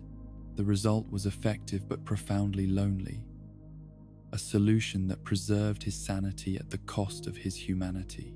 The philosophical framework that emerged from this process was sophisticated but ultimately tragic, reflecting someone who had achieved everything that power could provide, while losing access to the simple pleasures that made existence meaningful for ordinary people. Satoru understood that he had become something like a god, possessed of abilities that approached omnipotence within his sphere of influence, but gods were by definition separate from the mortals they governed, observers rather than participants in the dramas that defined human experience. The final stage of his evolution during this period was the development of emotional defenses that allowed him to witness suffering without being paralyzed by empathy that served no constructive purpose. He learned to care deeply about abstract principles while maintaining distance from specific individuals whose pain he could not eliminate. The technique was necessary for continued functioning, but represented a fundamental betrayal of the person he had been before. Trauma and power combined to create someone who could protect everyone while remaining truly close to no one. The mask of casual confidence that he developed during this period became so integral to his public persona that even close friends began to forget that it was a defensive mechanism rather than an expression of genuine emotional state. His apparent indifference to criticism and failure reflected not natural resilience but carefully cultivated detachment from outcomes that might otherwise have overwhelmed his capacity for continued action. The strongest sorcerer in the world had achieved his position through the systematic elimination of every vulnerability that might have made him genuinely human. But beneath the protective layers of emotional armor and technical mastery, something essential remained that would eventually resurface when circumstances created opportunities for genuine connection with individuals who could appreciate his sacrifices without being overwhelmed by his power. The person who had entered Tokyo Jujutsu High seeking friendship and purpose had not been destroyed but temporarily suspended, waiting for conditions that might allow authentic relationships to develop despite the barriers that absolute strength had created.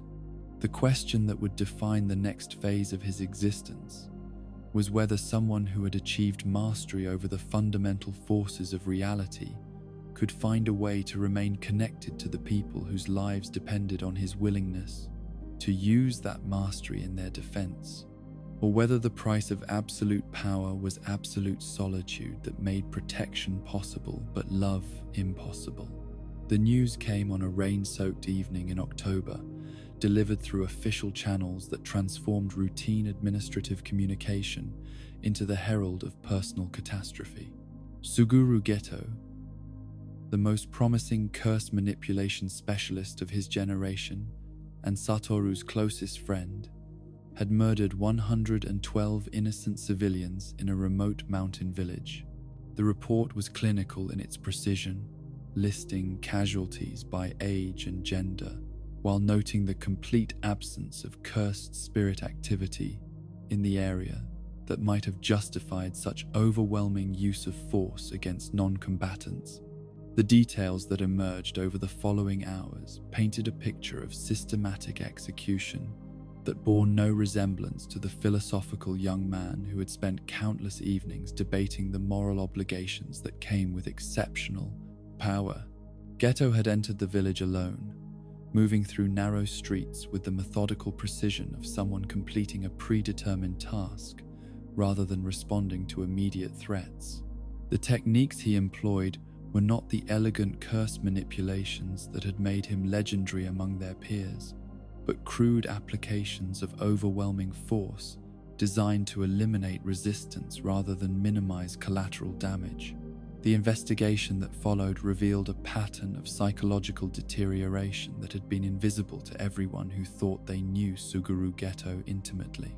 His mission reports from the months preceding the massacre showed increasing irritation with the civilians he was assigned to protect, growing impatience with bureaucratic procedures that prioritized political considerations over tactical efficiency, and subtle but consistent dehumanization of non-sorcerers as obstacles to effective curse elimination, rather than people whose welfare justified the risks that sorcerers undertook on their behalf.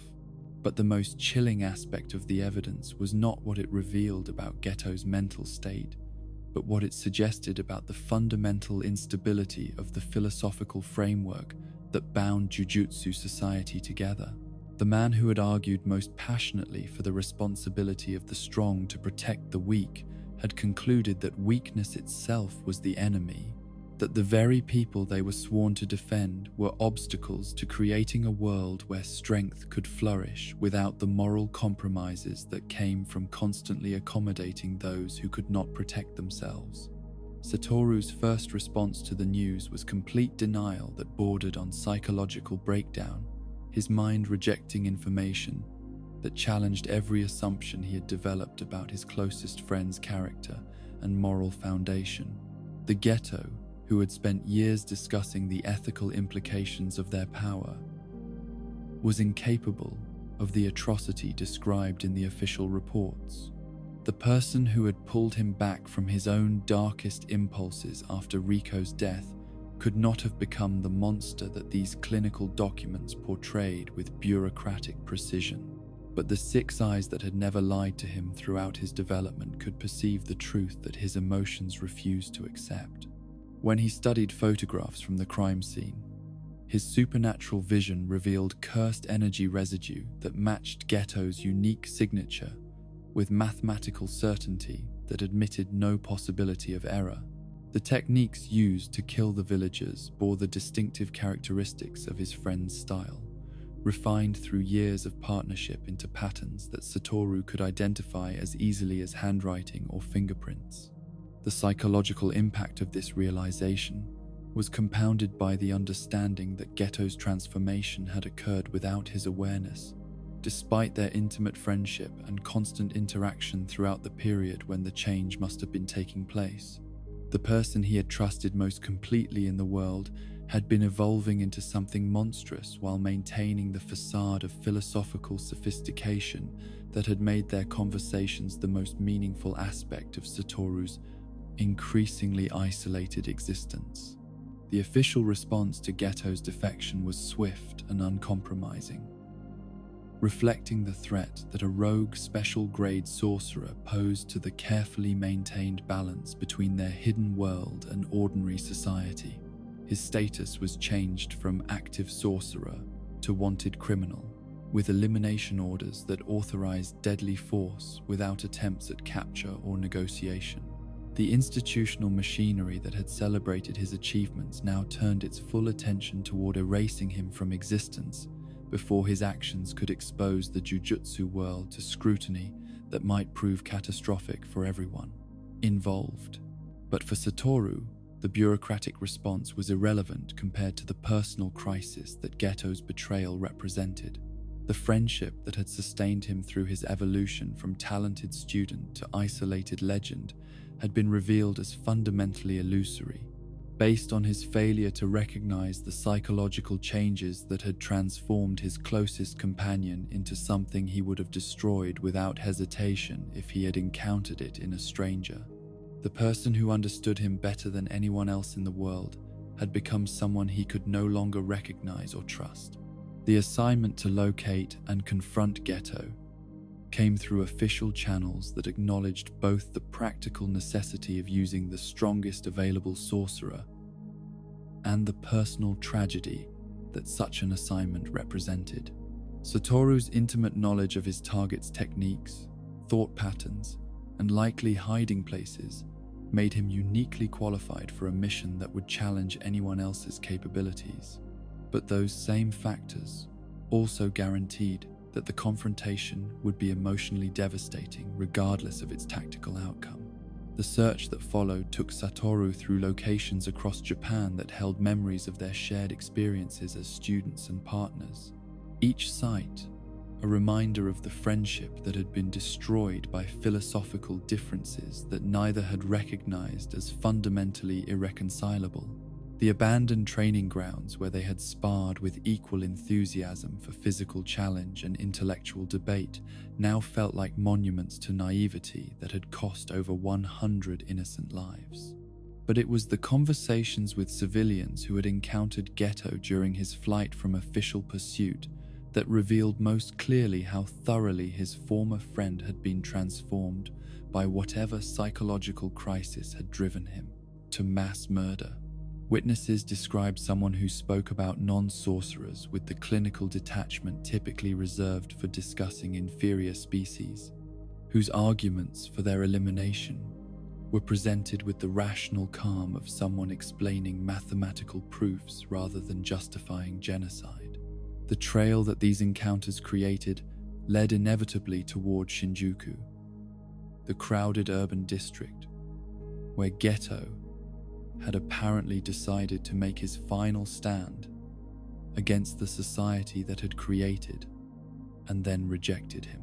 The choice of location was symbolically appropriate, a place where thousands of ordinary people lived their daily lives in comfortable ignorance of the supernatural forces that surrounded them, unaware that their continued existence depended on the restraint of individuals powerful enough to eliminate them all with casual ease. The confrontation, when it finally occurred, took place on a side street that could have been anywhere in urban Japan, unremarkable in every way, except for its role as the site where one of the most significant friendships in Jujutsu history would meet its inevitable end. Geto was waiting with the patient confidence of someone who had anticipated this meeting and prepared for it both tactically and emotionally, his appearance unchanged except for something indefinable in his eyes that suggested he had moved beyond the reach of normal human moral considerations. Their initial exchange was conducted with the formal courtesy of former friends who had become ideological enemies, each acknowledging the other's capabilities, while making clear that philosophical differences had created a gulf that personal affection could no longer bridge. Geto's explanation of his actions was delivered with the same intellectual sophistication that had characterized their student debates, but applied now to conclusions that represented the complete abandonment of every principle they had once shared. The logic that had led him from protective service to genocidal philosophy was internally consistent but morally horrifying, based on the premise that non-sorcerers were evolutionary failures whose continued existence prevented the development of a world where cursed energy could be used without the constraints imposed by protecting those too weak to survive in a genuinely competitive environment. His massacre of the village had been a test of his own resolve, proof that he possessed the strength necessary to implement solutions that squeamish sentimentality had prevented previous generations from considering. But beneath the philosophical rhetoric, Satoru could perceive the profound pain that had motivated Geto's transformation from protector to destroyer. The repeated exposure to human weakness and ingratitude had gradually eroded his capacity for empathy, replacing love for humanity with contempt for its limitations and failures. The responsibility that had once motivated his service had become a burden that justified eliminating those who could not appreciate the sacrifices made on their behalf. The recognition that he might have followed a similar path under different circumstances was perhaps the most devastating aspect of this confrontation for Satoru. His own evolution toward emotional detachment and growing sense of superiority over those he protected had been checked by different experiences and choices, but the fundamental psychology that drove both their developments was uncomfortably similar. They had both struggled with the isolation that came from possessing power beyond normal comprehension, but they had reached opposite conclusions about how to resolve the tension between strength and humanity. The battle that should have followed their ideological confrontation never materialized, not because of tactical considerations, but because Satoru discovered that he could not bring himself to take the final step that duty demanded.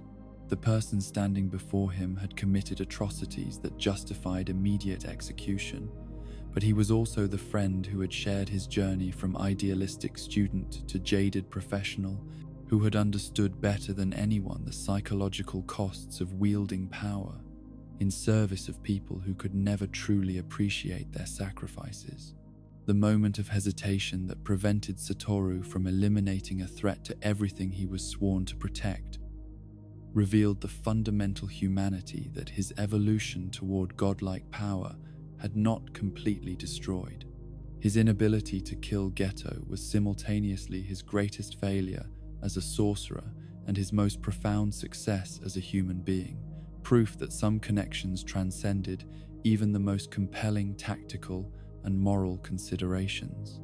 Geto's response to this mercy was complex, reflecting both gratitude for the personal consideration and disappointment that his former friend lacked the philosophical consistency to implement solutions that logic demanded.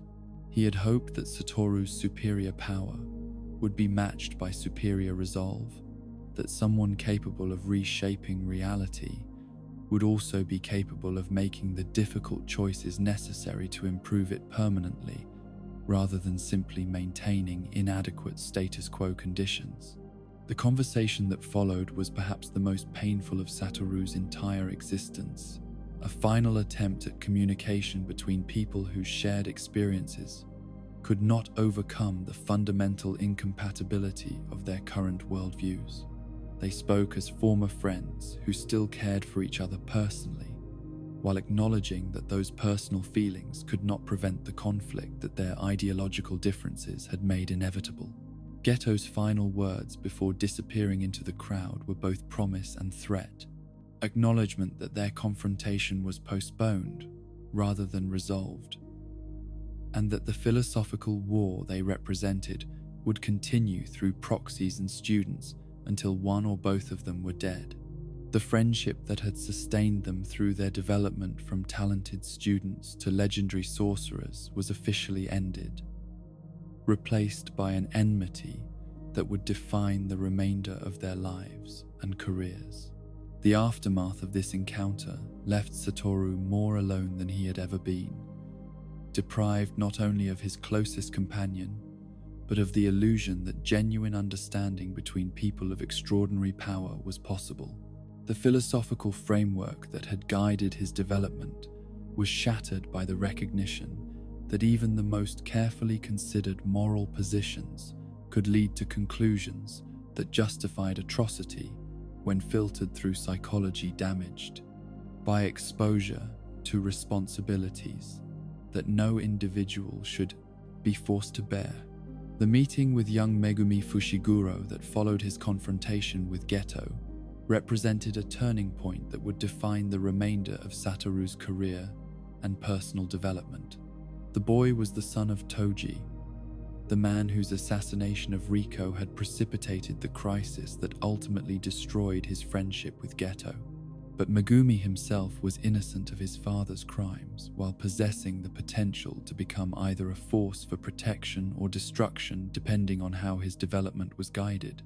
The conversation they shared revealed a child whose natural talent was matched by emotional maturity that had been forced on him by circumstances beyond his control. Megumi's lack of interest in his father's fate was not callous indifference, but healthy psychological defense against abandonment that could have destroyed someone less resilient. His primary concern was for his sister's welfare rather than his own advancement, suggesting moral priorities that had survived despite environmental factors that might have produced very different values. The choice that Satoru made during this encounter would prove to be one of the most significant of his entire career, though its importance was not apparent at the time. Instead of simply ensuring that Megumi received adequate training in the techniques he had inherited, Satoru committed himself to nurturing the boy's development in ways that might prevent the kind of psychological damage that had transformed Geto from protector to destroyer. The decision represented hope that the next generation might achieve the balance between power and humanity that his own generation had failed to maintain. But the deeper significance of his relationship with Megumi lay in what it revealed about Satoru's own capacity for growth and adaptation, despite the traumatic experiences that had shaped his adult personality. The teacher who emerged during their interactions was different from the isolated legend who had dominated Jujutsu society through superior technique alone. This version of Satoru understood that strength without proper guidance could produce monsters as easily as heroes, that technical training without moral development was preparation for catastrophe rather than service. The philosophy of education that he developed during this period was informed by hard-won understanding of the psychological traps that awaited anyone who possessed exceptional abilities without equally exceptional wisdom to guide their application. He would not simply teach techniques, but help his students develop the emotional resources necessary to bear the responsibilities that came with power. The goal was not just creating effective sorcerers, but nurturing complete human beings who could wield strength without being corrupted by it. The years that followed Geto's defection were spent in gradual recognition that his friend's transformation had not been an isolated tragedy, but a warning about systemic problems within Jujutsu society that created conditions where psychological breakdown was not just possible, but probable. The institutional structures that had celebrated their exceptional abilities while providing inadequate support for the emotional challenges those abilities created were recipes for producing exactly the kind of monster that Geto had become. The reforms that Satoru began implementing during this period were subtle but systematic, focused on changing how young sorcerers were trained and supported, rather than simply identifying and eliminating threats after they had already emerged. His teaching methods emphasized collaborative problem-solving rather than individual achievement, emotional development rather than pure technical mastery, and long-term thinking about the kind of society their actions were creating rather than short-term tactical considerations. But perhaps most importantly, Satoru's evolution during this period was marked by the recognition that his own isolation had been partly self-imposed, a defensive reaction to trauma and responsibility that had prevented him from forming the connections that might have provided both emotional support and moral guidance. The teacher he was becoming understood that strength shared was more effective than strength hoarded, that genuine human connection was not a weakness to be overcome, but a resource to be cultivated and protected. The tragedy of Suguru Geto's fall had planted seeds of hope that would eventually grow into a new approach to Jujutsu education, one that recognized that protecting humanity required, first, preserving the humanity of those who wielded the power to provide that protection. The strongest sorcerer had learned that his greatest strength lay not in his techniques, but in his capacity to guide others toward better choices than the ones that had destroyed his most important friendship. The decision to abandon his isolation and embrace the role of educator came not through grand philosophical revelation, but through the quiet recognition that the alternative was a future filled with more Suguru Getos, more brilliant young minds twisted by power into instruments of destruction rather than protection. Satoru's acceptance of a teaching position at Tokyo Jujutsu High represented more than a career change. It was a fundamental reimagining of how strength could be used to serve not just the immediate needs of society, but the long-term development of individuals capable of wielding power without being consumed by it. The classroom that became his domain was transformed from a space of traditional instruction into something approaching a laboratory for human development, where technique training was balanced with philosophical exploration and emotional education. His teaching methodology bore no resemblance to the rigid, hierarchical approaches that had characterized Jujutsu education for centuries, emphasizing instead collaborative learning that recognized each student's unique psychological needs and developmental trajectory. His first students represented a collection of young people whose exceptional abilities were matched by equally exceptional personal challenges that threatened to derail their development, if not addressed with careful attention to individual circumstances. Each carried burdens that might have crushed spirits less resilient, but also possessed potential that could reshape the Jujutsu world if properly nurtured and guided toward constructive expression. Yuta Okotsu arrived at Tokyo Jujutsu High as perhaps the most dangerous student the institution had ever admitted. His unconscious manipulation of a special grade cursed spirit making him a threat not just to himself, but to everyone around him. The Queen of Curses that manifested as his childhood friend Rika possessed power that exceeded most professional sorcerers, but her protection came at the cost of isolation that had left Yuta psychologically fragile and socially underdeveloped. The traditional institutional response to someone with Yuta's capabilities would have been immediate execution, eliminating a threat that could not be adequately contained through normal security measures.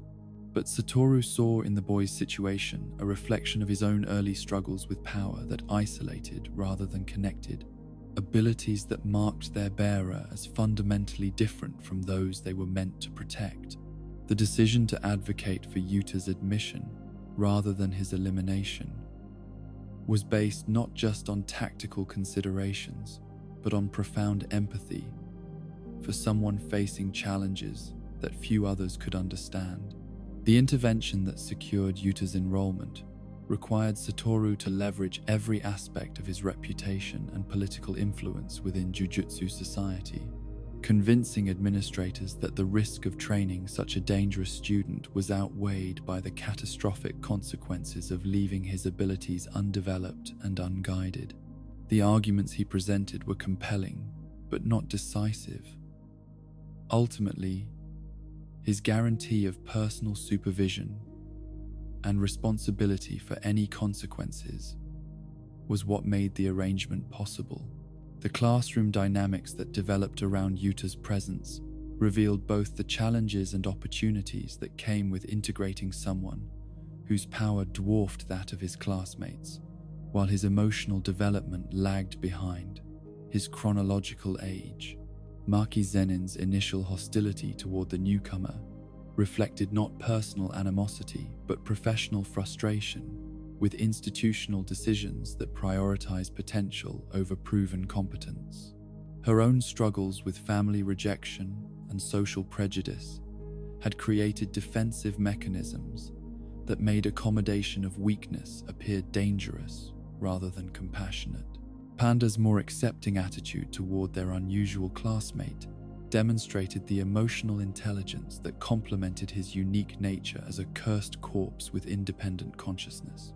His perspective, informed by experiences that differed fundamentally from ordinary human development, provided insights into the challenges of existing between categories that others used to define normalcy and threat.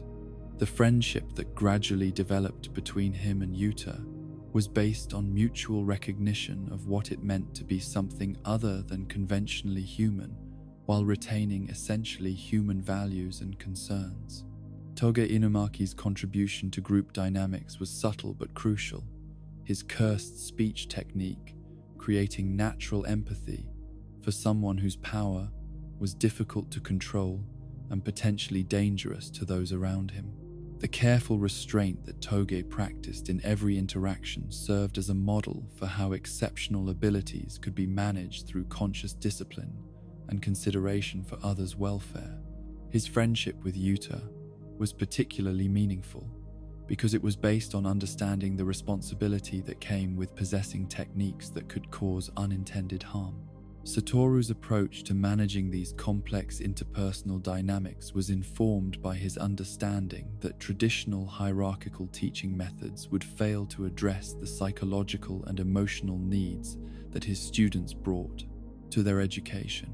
Instead of simply imposing discipline through authority, he created opportunities for organic relationship development that allowed each student to find their place within the group through mutual support and shared challenge rather than competitive ranking. The training exercises he designed for this exceptional group required constant innovation to accommodate abilities that ranged far beyond normal parameters, while ensuring that no student felt either unchallenged or overwhelmed by the demands being placed on them. Yuta's sessions with Rika required spaces that could contain potential devastation, while providing opportunities for him to develop conscious control over manifestations that had previously been purely reactive. The balance between safety and meaningful challenge pushed the school's facilities and protocols to their limits. But the most significant aspect of Satoru's teaching during this period was his recognition that technical instruction alone was insufficient to prepare students for the psychological demands they would face as active sorcerers.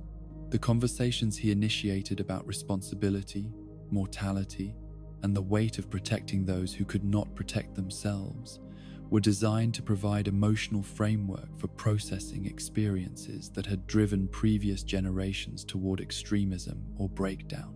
The mission to the elementary school that served as Yuta's first practical test demonstrated both the effectiveness of Satoru's training methods and their limitations when applied to real-world situations where lives hung in the balance of student performance. The cursed spirit that had taken residence in the building was powerful enough to pose genuine threat, but not so overwhelming that success was impossible with proper technique and teamwork. The challenge was calibrated to provide meaningful testing without creating circumstances where failure would result in tragedy. Yuta's performance during this mission revealed the progress he had made in developing conscious control over Rika's manifestations, while highlighting areas where further development was necessary before he could be considered ready for independent operation. His techniques were powerful but crude, effective but inefficient, successful but not yet refined to the level that would allow him to function safely in situations where precision was more important than raw force. The aftermath of the mission provided opportunities for the kind of individual instruction that was impossible in group settings, allowing Satoru to address Yuta's specific psychological needs while helping him understand how his development was progressing relative to long-term goals. These private conversations were perhaps the most crucial aspect of his education, providing safe space for exploring fears and doubts that could not be addressed in front of peers who might interpret vulnerability as weakness. The revelation that Yuta had unconsciously cursed his childhood friend, rather than being chosen by an external entity, represented a breakthrough in his development that was both liberating and terrifying.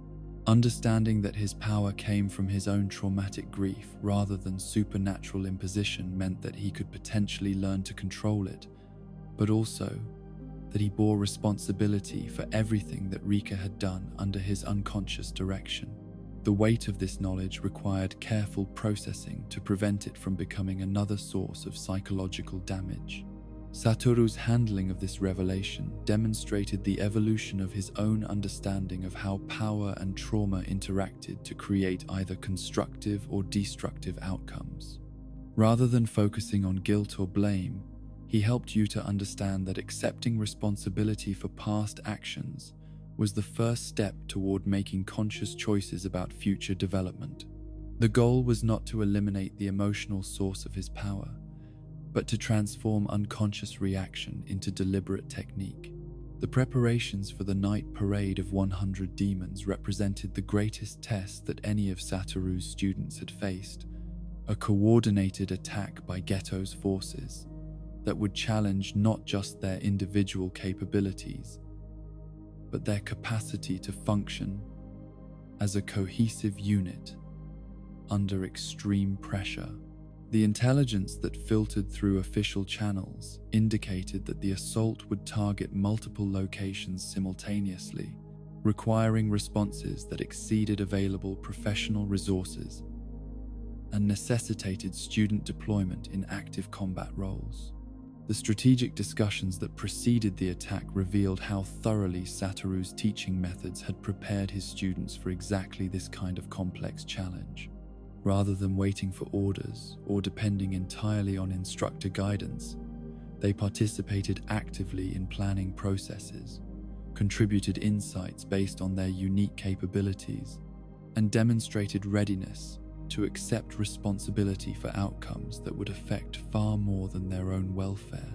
But the most difficult aspect of the approaching confrontation was Satoru's knowledge that Gojo was orchestrating the attack not just as a strategic move against Jujutsu society, but as a personal challenge directed specifically at his former friend and the educational philosophy he had developed The night parade was simultaneously a test of whether the next generation could surpass the failures of their predecessors, and a final attempt at communication between people whose friendship had been destroyed by irreconcilable differences about humanity's worth. The battle itself unfolded across multiple locations with coordination that pushed every participant beyond their previous limits, while demonstrating the effectiveness of training that emphasized adaptability over rigid technique execution. Yuta's performance throughout the crisis was particularly remarkable, his growing mastery of Rika's power, allowing him to function effectively in situations that would have overwhelmed someone with his level of experience under normal circumstances.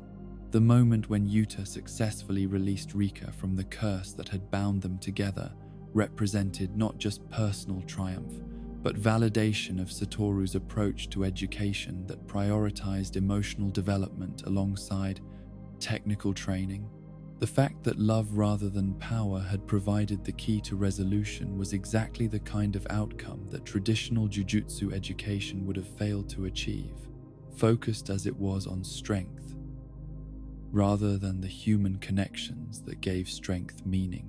But the victory was overshadowed by the confrontation that everyone had known was inevitable since the moment intelligence confirmed Geto's involvement in orchestrating the attack. The final meeting between former friends would take place not in the private setting where their friendship had originally developed, but in the public aftermath of violence that had tested everything they had built since their student years ended. The conversation between Satoru and Gojo in the aftermath of the night parade was conducted with the formal courtesy of people who had moved beyond personal animosity towards something approaching mutual respect for irreconcilable positions. They had both followed their convictions to logical conclusions that precluded compromise, creating a situation where only one approach to the fundamental questions about humanity's worth could survive their encounter. Geto's final assessment of Satoru's teaching philosophy was delivered with the same intellectual sophistication that had characterized their student debates, acknowledging the effectiveness of his methods while maintaining that such approaches merely postponed rather than resolved the fundamental contradictions that made conflict between sorcerers and ordinary humans inevitable. His death was neither surrender nor defeat, but acceptance that their philosophical war would continue through the students they had trained and the institutions they had influenced. The aftermath of Geto's death left Satoru with complex emotions that reflected both grief for the friendship they had lost and relief that the immediate threat to his students and society had been eliminated. The person he had cared about most deeply in the world had become someone who needed to be stopped, and the responsibility for that stopping had fallen to him alone. The psychological weight of killing someone he had once loved was balanced against the knowledge that delay would have cost innocent lives. The conversation with Yuta following these events provided opportunities for processing trauma and victory in ways that acknowledged the complexity of emotions that followed any significant conflict. The student who had arrived as a threat to everyone around him had developed into someone capable of making the difficult choices that defined adult participation in the Jujutsu world. But the transition required careful support to prevent the kind of psychological damage that had claimed previous generations.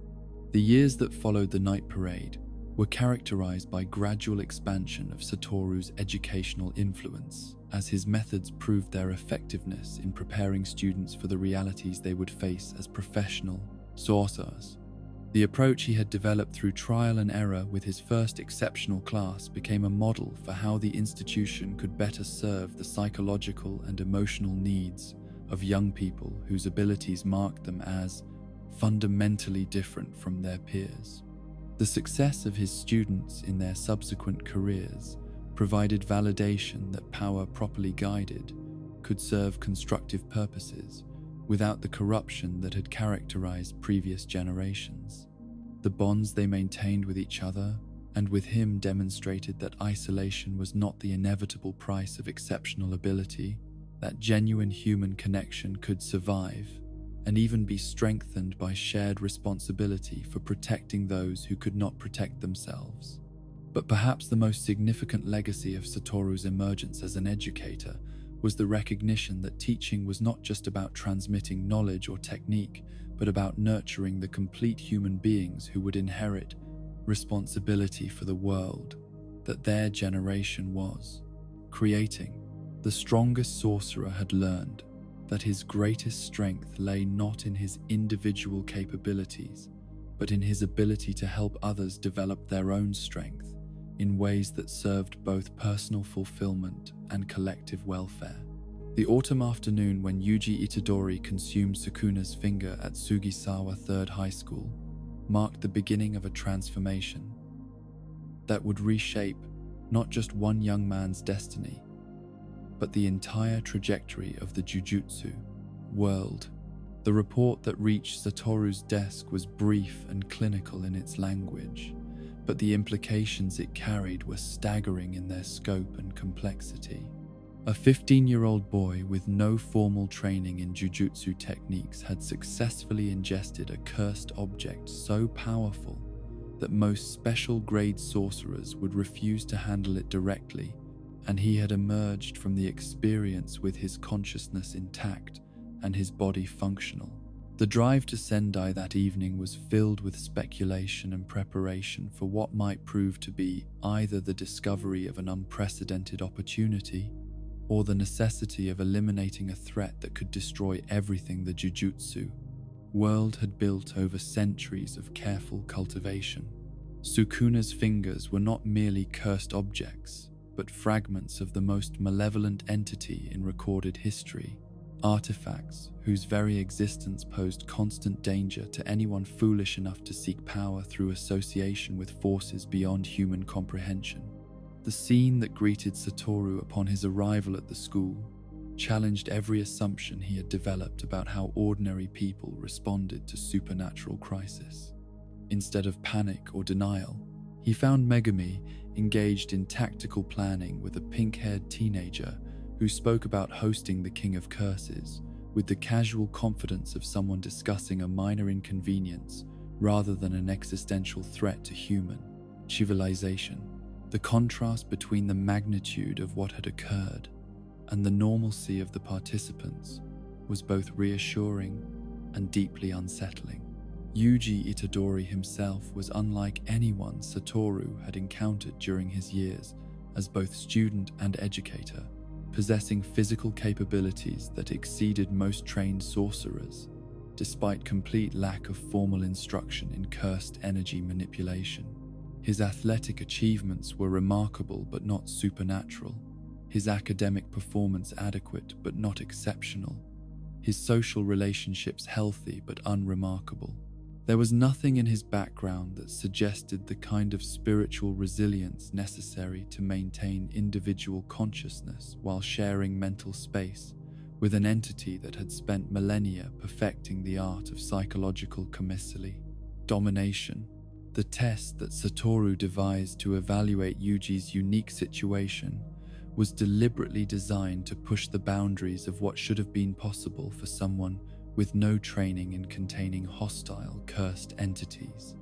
Allowing Sukuna to manifest for 10 seconds, while Yuji retained enough control to reclaim his body afterward, required mental discipline that most professional sorcerers never achieved, even after years of specialized education. The fact that a completely untrained teenager could accomplish this feat suggested either unprecedented natural talent or circumstances that defied normal understanding of how cursed energy functioned. The brief conversation with Sukuna during his manifestation provided crucial intelligence about the relationship between vessel and entity that would inform every subsequent decision about Yuji's development and deployment. The King of Curses retained his original personality and memories despite the centuries that had passed since his death, his malevolence undiminished by time or circumstance. But more significantly, his acknowledgement of Satoru as a worthy opponent suggested that the current situation represented not just containment, but potential opportunity to eliminate a threat that had plagued humanity since ancient times. The tactical situation that Yuji's existence created was unprecedented in Jujutsu history, requiring solutions that balanced immediate security concerns against long-term strategic possibilities that could reshape the fundamental balance between human civilization and supernatural threats. Traditional protocols demanded immediate execution of anyone who consumed cursed objects, but those protocols had never contemplated circumstances where the host retained sufficient control to function as a conscious participant in containment efforts, rather than merely a passive vessel awaiting inevitable corruption. The political maneuvering required to secure Yuji's admission to Tokyo Jujutsu High as a student, rather than his execution as a threat, tested every aspect of Satoru's influence within institutional hierarchies that prioritized risk avoidance over potential benefit. The arguments he presented were necessarily complex, acknowledging the genuine dangers that Yuji's condition created while emphasizing the unprecedented opportunity to study and potentially control forces that had previously been beyond human capability to address effectively. The philosophical framework that informed Satoru's advocacy for Yuji's survival reflected lessons learned from his own experiences with isolation and the tragic example of Geto's transformation from protector, destroyer. Someone whose existence posed fundamental questions about the nature of human potential, needed guidance and support rather than elimination, connection rather than ostracism, understanding rather than fear. The alternative was creating another enemy through institutional prejudice and moral cowardice disguised as prudent caution. The meeting with Yuji's grandfather in his final moments provided crucial insight into the moral foundation that had shaped the young man's character and would determine how he responded to the extraordinary circumstances that now defined his existence. The dying man's request that Yuji help others and avoid dying alone reflected values that had survived despite material hardship and social isolation, principles that offered hope for how he might navigate the temptations and challenges that came with hosting unimaginable power. The decision to consume the second finger was perhaps the most significant test of character that Yuji would face during his early development, requiring him to consciously accept risks that most people would avoid at any cost, while understanding that his choice would affect not just his own welfare but the safety of everyone around him. The fact that he made this decision based on rational assessment of alternatives rather than reckless bravado suggested psychological maturity that exceeded his chronological age and formal education. The introduction to his new classmates at Tokyo Jujutsu High created dynamics that tested Satoru's educational philosophy in ways that his previous teaching experiences had not prepared him to address. Megumi's complex feelings about someone whose reckless courage had saved his life while creating unprecedented institutional complications reflected the kind of moral ambiguity that defined adult participation in the Jujutsu world.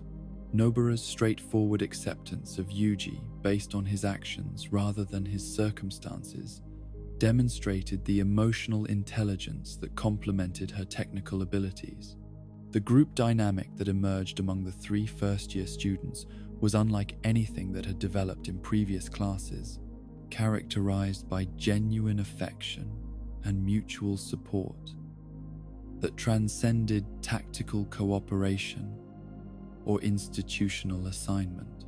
They functioned as friends who happened to be training together, rather than colleagues who had learned to work effectively as a team, creating bonds that would sustain them through challenges that would have broken relationships based purely on professional necessity. The training regimen that Satoru designed for Yuji required constant innovation to address the unique challenges posed by someone whose cursed energy was fundamentally different from anything that traditional jujutsu education had been designed to handle. Normal techniques for developing conscious control over supernatural forces were inadequate for someone whose power came from an external entity with its own agenda and consciousness. The methods that eventually proved effective were based more on psychological principles than technical instruction, focusing on mental discipline and emotional stability rather than specific combat applications. The mission to Roppongi, that served as Yuji's practical introduction to active sorcery, demonstrated both his natural aptitude for the physical aspects of curse elimination and his need for extensive development in tactical thinking and situational awareness. His approach to combat was characterized by straightforward aggression that was effective but inefficient, successful but not sustainable in situations that required extended engagement or complex maneuvering. The 2 weeks following this mission provided opportunities for intensive individual instruction that addressed not just technical deficiencies, but the psychological adjustments necessary for someone whose life had been fundamentally altered by circumstances beyond his control or choice. The conversations they shared during this period revealed someone who had processed the implications of his situation with remarkable clarity while maintaining the essential optimism and concern for others that made him worthy of the trust being placed in him.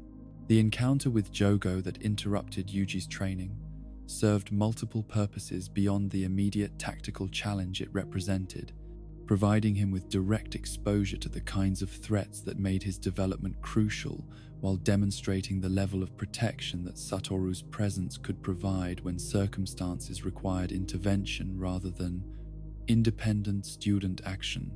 The special grade curse's power was sufficient to kill most professional sorcerers, but Yuji's observation of how such threats could be handled provided crucial educational value. The domain expansion that Satoru deployed during this encounter was as much teaching tool as tactical necessity, showing Yuji what was possible when technique and understanding achieved perfect integration, while emphasizing the vast gulf that existed between his current capabilities and the level of mastery that represented his ultimate potential. The experience of witnessing unlimited void provided him with concrete understanding of what Jujutsu sorcery could achieve in the hands of someone who had dedicated their entire existence to pursuing perfect technique. But perhaps the most significant aspect of this encounter was what it revealed about the broader conflict that was developing around Yuji's existence. Forces that viewed his unique situation not as an opportunity for human advancement, but as a threat to carefully maintained balances between competing supernatural powers.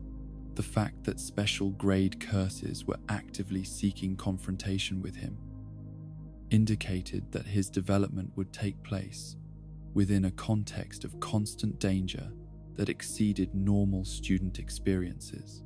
The month that followed provided opportunities for more conventional training, as Yuji developed basic competence in cursed energy manipulation while building the physical and mental foundation necessary for advanced technique development. His progress was remarkable but not unprecedented, reflecting natural talent enhanced by intensive instruction rather than supernatural gifts that transcended normal learning processes. The most encouraging aspect of his development was his consistent demonstration of judgment and restraint that suggested he could be trusted with increasing levels of responsibility. The Kyoto Goodwill event that marked his public reintroduction to Jujutsu society after his presumed death created opportunities for evaluation by peers and instructors who had not been involved in his initial training, providing external validation of the progress he had made while highlighting areas where further development was necessary. The reactions of students from the sister school ranged from curiosity to hostility, reflecting the broader institutional ambivalence about his continued existence. The reveal of his survival was conducted with theatrical flair that emphasized not just his individual return but the success of the educational approach that had made that return possible. Rather than simply announcing that execution had been postponed, Satoru demonstrated that Yuji had developed into someone who could function effectively as part of a team while maintaining the essential humanity that made him worthy of protection rather than elimination. The combat exercise that followed provided Yuji with opportunities to test his developing abilities against opponents whose techniques and experience exceeded anything he had previously encountered, forcing adaptation and growth that could not be achieved through controlled training scenarios. His performance was creditable but not overwhelming, indicating that his development was proceeding along normal trajectories despite the extraordinary circumstances that had initiated his education. But the most significant aspect of the event was not the technical demonstrations, but the relationships that Yuji formed with students who had initially viewed him with suspicion or hostility. His capacity to win acceptance through consistent demonstration of good character, rather than superior ability, validated the educational philosophy that had guided his development, while providing hope that integration rather than isolation would characterize his future relationship with Jujutsu society. The invasion that disrupted the event created circumstances that tested not just individual capabilities, but the effectiveness of inter-school cooperation when facing threats that exceeded any single institution's capacity to address independently.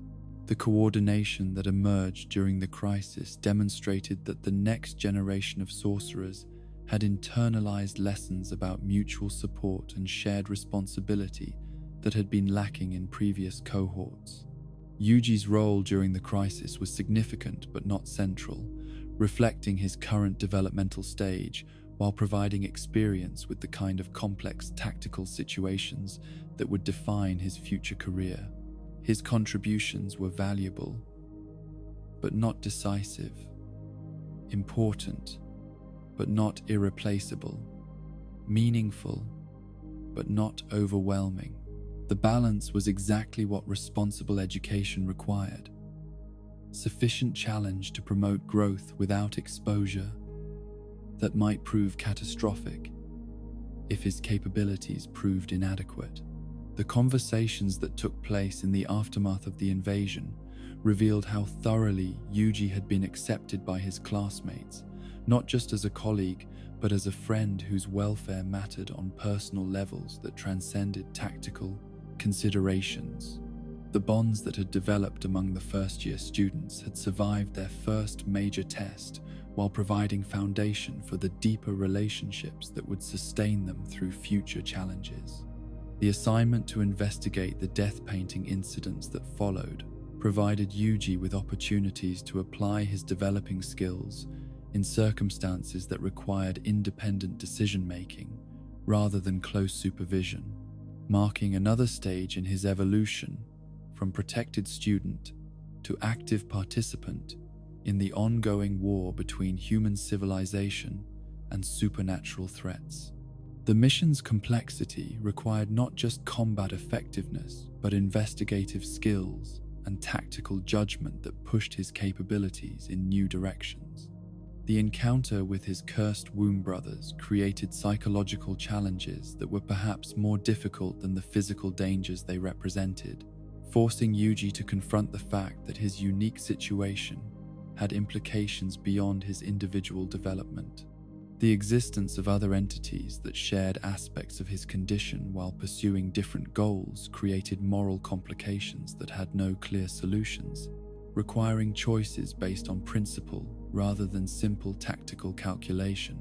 The aftermath of these encounters left Yuji with a more complex understanding of his place within the broader conflicts that define the Jujutsu world.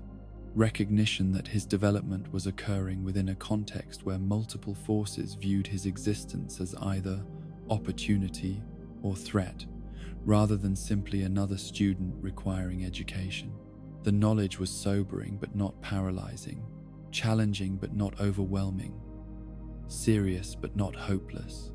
The evening of October 31st, 2018, should have been a night of celebration and childhood wonder, When Tokyo's streets filled with costumed revelers embracing the ancient human tradition of transforming fear into festivity, instead, it became the stage for a carefully orchestrated catastrophe that would test every assumption about power, protection, and the price that ordinary people paid for the supernatural wars fought in their shadows.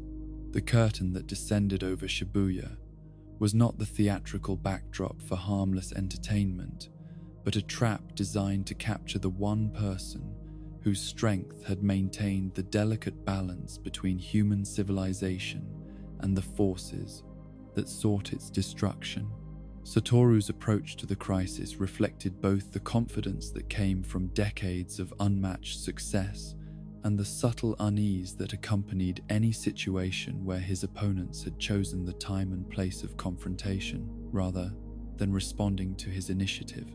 The civilians trapped within the barrier represented not just tactical complications but moral imperatives that shaped every decision he could make, transforming what might have been a straightforward exercise of overwhelming force into a complex balancing act between protection and elimination.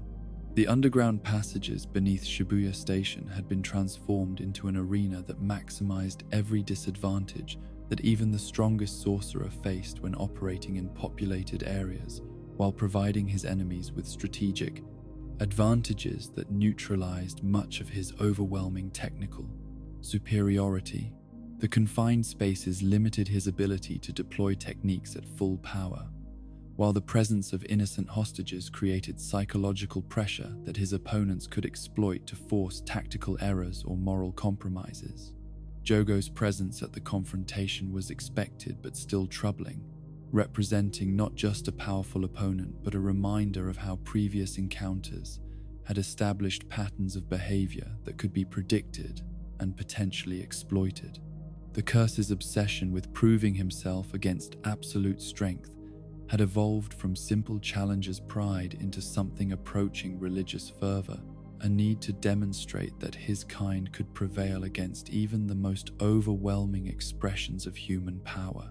But it was the appearance of Hanami and Choso that transformed the tactical situation from challenging to genuinely dangerous, creating circumstances where Satoru faced multiple special-grade opponents whose techniques complemented each other, while his own abilities were constrained by environmental factors that prevented full deployment of his most devastating capabilities. The coordination their attacks displayed suggested planning that went beyond opportunistic alliance towards systematic analysis of his capabilities and weaknesses. The domain amplification technique that his opponents employed represented perhaps the most sophisticated counter to his abilities that anyone had ever developed, neutralizing the spatial manipulation that had made him effectively untouchable throughout his career, while forcing him to rely on physical capabilities and tactical knowledge rather than the overwhelming technical advantages that had defined every previous confrontation. The experience of being vulnerable to direct attack was both novel and terrifying, a reminder that even absolute power could be circumvented by sufficiently clever opposition. The civilians who surrounded the battle served simultaneously as shields for his enemies and constraints on his own actions, their presence transforming every tactical decision into a moral calculation that weighed immediate effectiveness against potential collateral damage. Each technique he deployed had to be precisely controlled, not just for optimal impact against his opponents, but to avoid causing casualties among people whose only crime had been choosing the wrong time and place to use public transportation. The fighting that erupted through the underground complex demonstrated both the incredible effectiveness of coordinated special-grade combat and the fundamental limitations that moral considerations imposed on someone whose power could have resolved the situation instantly if deployed without a regard for innocent lives. Every exchange of attacks had to account for structural integrity, evacuation routes, and the psychological impact that witnessing supernatural combat would have on people whose worldview did not include such possibilities. Hanami's elimination was accomplished with techniques that pushed the boundaries of what was possible while maintaining the precision necessary to avoid catastrophic collateral damage. But the victory came at the cost of revealing to his remaining opponents exactly how he adapted to their domain amplification strategy. The knowledge they gained from observing his countermeasures would inform their subsequent tactics, while limiting his options for dealing with future encounters using similar techniques. The arrival of the mutated humans that his enemies deployed represented a new level of psychological warfare designed to exploit the protective instincts that defined his entire approach to conflict resolution. These creatures had once been ordinary people whose transformation into weapons was not their choice, creating situations where any response he made would involve either allowing harm to innocents or causing harm to innocents, eliminating the possibility of purely defensive action. Mahito's participation in the assault added psychological dimensions that went beyond tactical considerations into deliberate emotional manipulation, designed to exploit the trauma and guilt that came from years of making impossible choices about whose lives to prioritize when perfect protection proved impossible. The curse's ability to manipulate souls made him uniquely dangerous, not just as a combatant, but as someone who understood how to weaponize the moral conflicts that shaped every decision a protector had to make. The moment when the prison realm manifested represented the culmination of planning that had analyzed not just his technical capabilities but his psychological vulnerabilities, understanding that even the strongest person could be paralyzed by emotional shock if the circumstances were precisely calibrated to exploit the connections that made protection meaningful rather than merely tactical. The artifact's appearance should have triggered immediate defensive responses, but the sight that accompanied it shattered his capacity for rational reaction. Suguru Geto stood before him with the casual confidence that had characterized their student years, unchanged by death or time, speaking with the voice that had shared countless conversations about strength and responsibility, and the weight of protecting those who could never fully understand the sacrifices made on their behalf. The intellectual recognition that this was impossible warred with emotional responses that had been shaped by decades of grief and regret over the friendship that had been lost to irreconcilable philosophical differences. The prison realm's sealing condition required not physical vulnerability but mental paralysis, understanding that even absolute power became meaningless when the person wielding it lost the capacity for coherent thought and decisive action. The minute of subjective time that passed while Satoru processed the impossibility of Geto's presence was sufficient for the ancient artifact to complete its function, wrapping around him with binding force that transcended normal categories of physical restraint.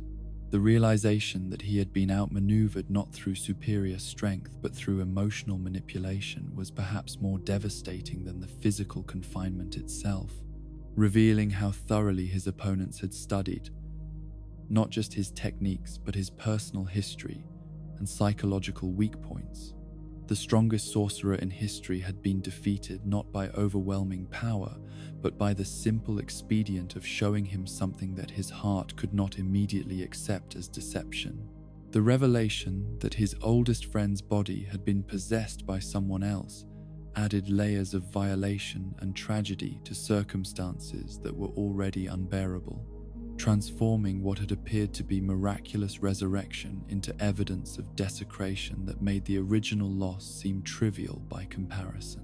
Kenjaku's casual acknowledgement of the deception was delivered with intellectual satisfaction that demonstrated how thoroughly the plan had succeeded, while revealing the depth of preparation that had made such success possible. The conversation that followed his sealing was conducted with the formal courtesy that characterized interactions between individuals who possessed sufficient power to destroy each other, but were constrained by circumstances that made immediate conflict impossible or inadvisable. Kenjaku's explanation of his techniques and long-term goals was delivered with the same scholarly enthusiasm that might characterize academic discussions of theoretical possibilities, rather than plans for species-level genocide. The promise of release in 1,000 years was simultaneously mercy and cruelty, acknowledgement that his imprisonment was temporary, while emphasizing the vast span of time during which everyone he cared about would live and die without his protection. The knowledge that his students and colleagues would face whatever challenges the future held without access to his strength was perhaps more difficult to bear than his own confinement in supernatural darkness. But the moment when Geto's hand moved against Kenjaku's will provided crucial evidence that some aspect of his friend's consciousness had survived the possession that had claimed his body, that the person he had mourned was not completely gone, but trapped within the same flesh that was being used to orchestrate his own imprisonment. The gesture was brief but unmistakable. A final communication that transcended death and possession to reach across the gulf that separated them. The philosophical discussion between Mahito and Kenjaku that he was forced to witness served as a kind of torture specifically designed to exploit his years of wrestling with questions about the nature of humanity and the soul, concepts that had defined his approach to protection and education throughout his career. Their casual treatment of profound questions as mere intellectual exercises was particularly galling to someone who had devoted his existence to preserving the values they discussed with such detached amusement. The final sealing was accomplished with ceremonial precision that emphasized both the magnitude of what was being accomplished and the careful preparation that had made it possible, Kenjaku's satisfaction reflecting not just tactical victory, but personal vindication of strategies that had required centuries to implement successfully. The strongest sorcerer's imprisonment represented the removal of the most significant obstacle to plans that encompassed the complete transformation of human civilization. The sensation of being sealed within the prison realm defied normal categories of sensory experience, combining aspects of physical confinement with psychological isolation that attacked the fundamental human need for connection and agency. The darkness was not merely absence of light, but negation of possibility, a state that eliminated not just movement, but the basic relationship between intention and action that defined conscious existence. But even within the supernatural prison that had claimed him, Satoru retained enough awareness to understand that his capture represented not just personal catastrophe, but strategic disaster for everyone who depended on his protection. The students he had trained, the colleagues who had relied on his strength, the ordinary citizens who lived safely because of his vigilance, all would now face an uncertain future without the security that his presence had provided. The faith that sustained him during the early period of his imprisonment was based not on hope for rescue, but on confidence in the capabilities and character of the people he had trained and influenced throughout his career as an educator. The next generation of sorcerers possessed not just technical abilities that exceeded previous cohorts, but wisdom and mutual support that might enable them to address challenges that even his individual strength had struggled to handle effectively. The weight of the prison realm's supernatural properties made even basic thought processes difficult, but Satoru's determination to maintain coherent consciousness reflected understanding that surrender to despair would constitute betrayal of everyone who was counting on his eventual return to active service. The discipline required to preserve mental clarity under such conditions was perhaps the greatest test of will that he had ever faced. The knowledge that time passed differently within his confinement meant that minutes of subjective experience might correspond to hours or days in the external world, creating uncertainty about how long his imprisonment had lasted and what changes might have occurred during his absence from active participation in the ongoing conflicts that defined Jujutsu society. The isolation was made worse by complete lack of information about the welfare of people he cared about. But the most difficult aspect of his confinement was not the physical constraints or even the psychological isolation, but the understanding that his capture had been orchestrated specifically to remove him from circumstances where his strength could protect those who needed protection. The guilt that accompanied this recognition was more painful than any torture that his captors could have devised. A constant reminder that his failure had consequences extending far beyond personal suffering. The determination that gradually replaced initial despair was based on systematic analysis of what his imprisonment meant for the broader struggle between human civilization and the forces that sought its destruction. Understanding that his eventual escape would be meaningful only if he could return to a world where the values he had fought to preserve retained enough influence to justify the sacrifices that had been made to maintain them. The conviction that sustained him through the darkest periods of his confinement was grounded in knowledge accumulated through decades of observation and education, understanding that the human spirit possessed resilience that could survive and eventually overcome even the most overwhelming expressions of supernatural malevolence. His students and colleagues faced unprecedented challenges, but they also possessed capabilities and wisdom that previous generations had never achieved.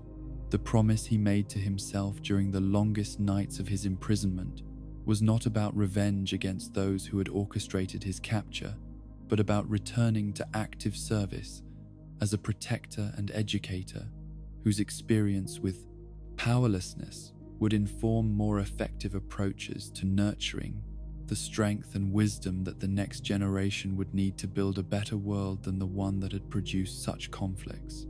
The liberation from the prison realm came not with the dramatic flourish that might have been expected from the release of the world's strongest sorcerer, but with the quiet efficiency of people who understood that every moment of delay meant more lives lost to forces that had been allowed to operate without adequate opposition for far too long. The sensation of returning to normal space-time was disorienting in ways that transcended mere physical adjustment, requiring conscious effort to reconcile subjective experiences of imprisonment with the objective reality of a world that had continued to exist and change during his enforced absence. The faces that greeted him upon his emergence reflected the complex mixture of relief and apprehension that came with welcoming back someone whose power could reshape the current crisis, but whose psychological state, after prolonged supernatural confinement, remained unknown and potentially dangerous. His students and colleagues had grown and developed during his absence in ways that were immediately apparent but not yet fully comprehensible, their capabilities and confidence reflecting experiences that had forced accelerated maturation under circumstances he had not been present to guide or moderate. The immediate tactical situation that demanded his attention was both familiar and alien, recognizable patterns of conflict overlaid with innovations and adaptations that had emerged during the period when traditional approaches had proved inadequate without his direct participation.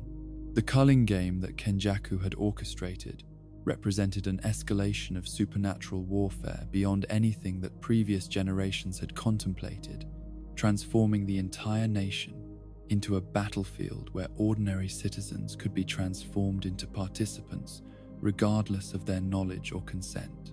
The brief confrontation with Kenjaku that followed his liberation was constrained by tactical considerations that prevented the immediate resolution that raw power might have achieved. The presence of Sukuna within Yuji's body, creating complications that made direct assault inadvisable, despite the overwhelming desire to eliminate the architect of so much suffering and manipulation. The conversation that passed between them was laden with implications about long-term strategies and philosophical differences that would require resolution through means other than immediate violence. The encounter with Uraume that followed demonstrated both the extent to which his reputation had grown during his absence and the limitations that even legendary status imposed when facing opponents who had prepared specifically to counter his capabilities. The ease with which he eliminated the threat was satisfying, but not particularly informative, providing no real test of whether his abilities had been affected by his period of confinement within supernatural constraints that had been designed to neutralize his connection to normal space-time. The intelligence briefing that brought him current on developments during his imprisonment was perhaps more difficult to process than the physical challenges he had faced, revealing the scope of losses that had occurred while he was unable to provide protection or guidance to those who had depended on his strength. Nanami's death struck him with particular force, representing not just the loss of a capable colleague, but evidence of how the absence of adequate support had forced good people into situations where their best efforts proved insufficient. The conversation with Shoko about their shared losses was conducted with the careful, emotional control that both had developed through years of processing trauma that came with their profession, but the weight of accumulated grief threatened to overwhelm defenses that had been weakened by isolation and helplessness.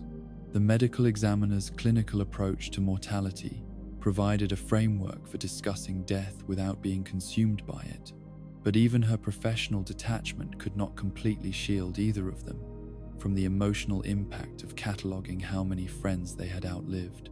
The meeting with Gakuganji that followed revealed how thoroughly the institutional landscape had shifted during his absence, traditional hierarchies and authorities having been forced to adapt to circumstances that exceeded their normal capacity to address through established procedures.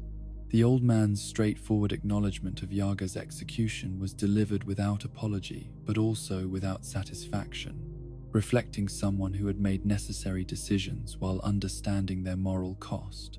The forgiveness that Satoru extended to Gakuganji was based not on absolution of responsibility, but on recognition that the circumstances created by his own capture had forced impossible choices on people who lacked adequate resources to handle the crises that had emerged.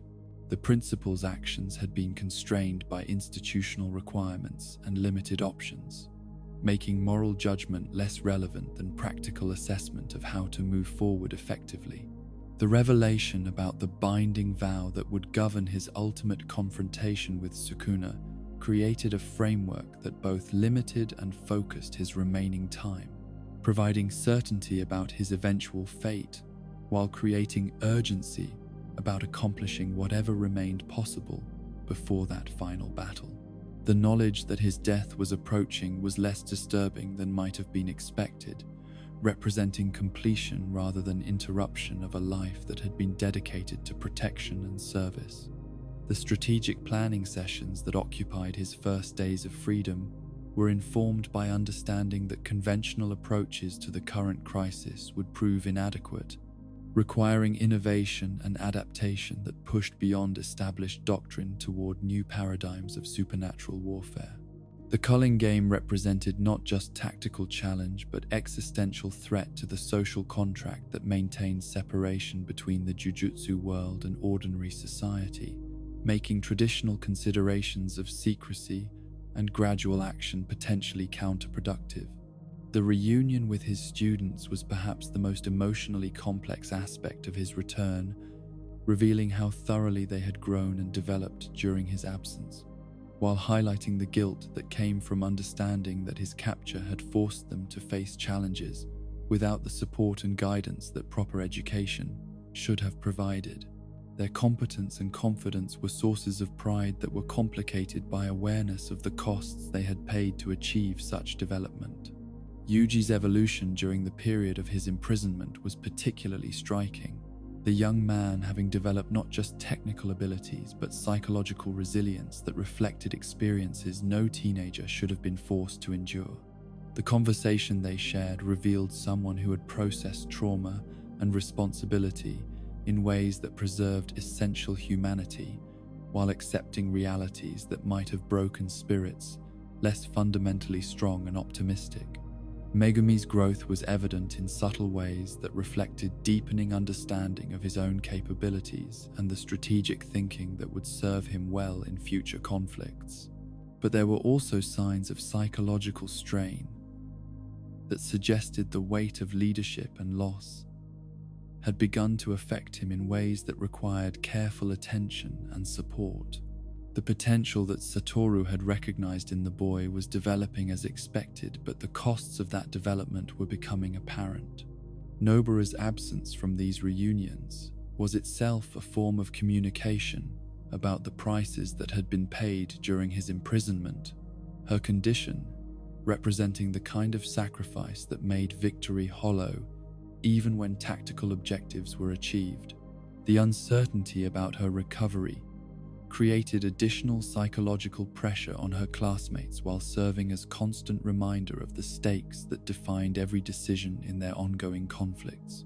The preparation for his final battle was conducted with methodical attention to details that reflected both professional competence and personal acceptance of approaching mortality, understanding that the outcome was predetermined, while the manner of achieving that outcome remained subject to conscious choice and strategic planning. The amplification ritual that Yutahime performed was as much ceremony as tactical enhancement, acknowledging the significance of what was approaching while providing every possible advantage for the confrontation that would determine the fate of human civilization. The conversation with Ijichi about logistics and support revealed how thoroughly the infrastructure of Jujutsu society had adapted to function without his direct participation, people having developed capabilities and confidence that would serve them well, regardless of his personal fate. The manager's nervous efficiency was touching and reassuring, evidence that competence and dedication could flourish even under circumstances that challenged every established procedure. The final strategic discussions with his colleagues focused not on the immediate tactical requirements of the approaching battle, but on the longer-term implications of whatever outcome emerged from his confrontation with Sukuna. The plans they developed acknowledged the possibility of his survival, while preparing for the more likely scenario of his death, ensuring continuity of mission and values regardless of individual fate. The philosophical framework that had evolved during his period of imprisonment informed his approach to the approaching battle in ways that transcended mere technical preparation, reflecting understanding that the conflict represented not just physical confrontation, but symbolic resolution of questions about strength, responsibility, and the relationship between power and humanity that had defined his entire adult existence. The meditation that occupied his final hours of preparation was focused not on technique refinement or tactical analysis, but on acceptance of approaching completion, understanding that his life had achieved the purposes for which it had been lived, and that death in service of protection was preferable to survival that might compromise the values that gave existence meaning. The dawn that preceded his final battle was clear and bright, providing the kind of natural beauty that served as reminder of what was worth protecting, while emphasizing the continuity of cosmic processes that transcended individual human concerns about mortality and meaning. The world would continue regardless of his personal fate, but his actions could influence whether that continuation occurred under conditions that preserved dignity and possibility for future generations. The preparation rituals that marked his departure for the final confrontation were conducted with ceremonial precision that acknowledged both the significance of what was approaching and the uncertainty about what form the outcome would take. His colleagues and students understood that they were likely witnessing the end of an era, the conclusion of a period when absolute individual strength had been sufficient to maintain balances that future generations would need to preserve through different means. The journey to the battlefield was made in solitude that provided opportunities for final reflection on a life that had been shaped by power and defined by service. Understanding that the approaching confrontation would test not just his technical capabilities, but the wisdom and character that had been developed through decades of experience with the challenges that came with exceptional ability. The confidence that sustained him as he approached his final battle was based not on certainty about tactical outcome, but on knowledge that he had lived according to principles that gave meaning to sacrifice, that his students and colleagues possessed the capabilities and values necessary to continue the work that his death would interrupt but not end. The strongest sorcerer approached his destiny with acceptance that transcended fear, understanding that death in the service of others was not defeat but completion, not ending but transformation from individual protector to eternal inspiration for those who would carry forward the fight for a world where such sacrifices might eventually become unnecessary, because wisdom had replaced the need for overwhelming individual strength to maintain the values that made civilization worth preserving. The 24th of December arrived with the crisp clarity that only winter mornings could provide, sunlight reflecting off snow-covered streets with brilliance that seemed to herald either triumph or tragedy, depending on one's perspective about what the day would bring. The battlefield that had been prepared in Shinjuku was simultaneously intimate and cosmic in its implications, a space where two beings who had transcended normal categories of human capability would resolve questions that had been building toward this confrontation for over 1,000 years of accumulated power and resentment. Satoru's arrival at the designated location was marked by the kind of casual confidence that had characterized his approach to every major challenge throughout his career, but those who knew him well could perceive subtle differences that reflected his understanding of what this battle represented. The ritual amplification that Yutaheim had provided still coursed through his system, enhancing his already overwhelming capabilities while serving as reminder that this confrontation would require everything he had learned and become during his extraordinary existence. The opening gambit that announced the beginning of their battle was conducted with the theatrical flair that both combatants understood was appropriate for an encounter that would be witnessed by forces beyond normal human perception, entities whose allegiances and interests would be affected by whatever outcome emerged from their clash. The hollow purple that Satoru launched as his first attack was enhanced beyond anything he had previously achieved, its destructive power sufficient to eliminate lesser opponents completely, while serving as statement of intent for someone who required more dramatic demonstration of serious purpose. Sukuna's response to this opening demonstrated both his contempt for conventional displays of power and his understanding that the person he faced represented the first genuine challenge he had encountered since his resurrection in 40, the modern era. The King of Curses had spent the months since his return studying the contemporary Jujutsu world while developing techniques and strategies specifically designed to counter the abilities that had made Satoru effectively invincible against every previous opponent who had dared to challenge his supremacy. The initial exchanges between them were characterized by the kind of elegant violence that could only emerge from combatants who possessed perfect mastery of their respective abilities, while understanding that victory would require pushing beyond every previous limit they had established through training and experience. Each technique was deployed with mathematical precision that took into account not just immediate tactical considerations, but the psychological and strategic implications of revealing capabilities that had been held in reserve for exactly this confrontation. The blue technique that Satoru employed to control the battlefield demonstrated evolution in his spatial manipulation abilities that reflected insights gained during his imprisonment within the prison realm, understanding of how space and time could be warped in ways that exceeded even his previous theoretical comprehension.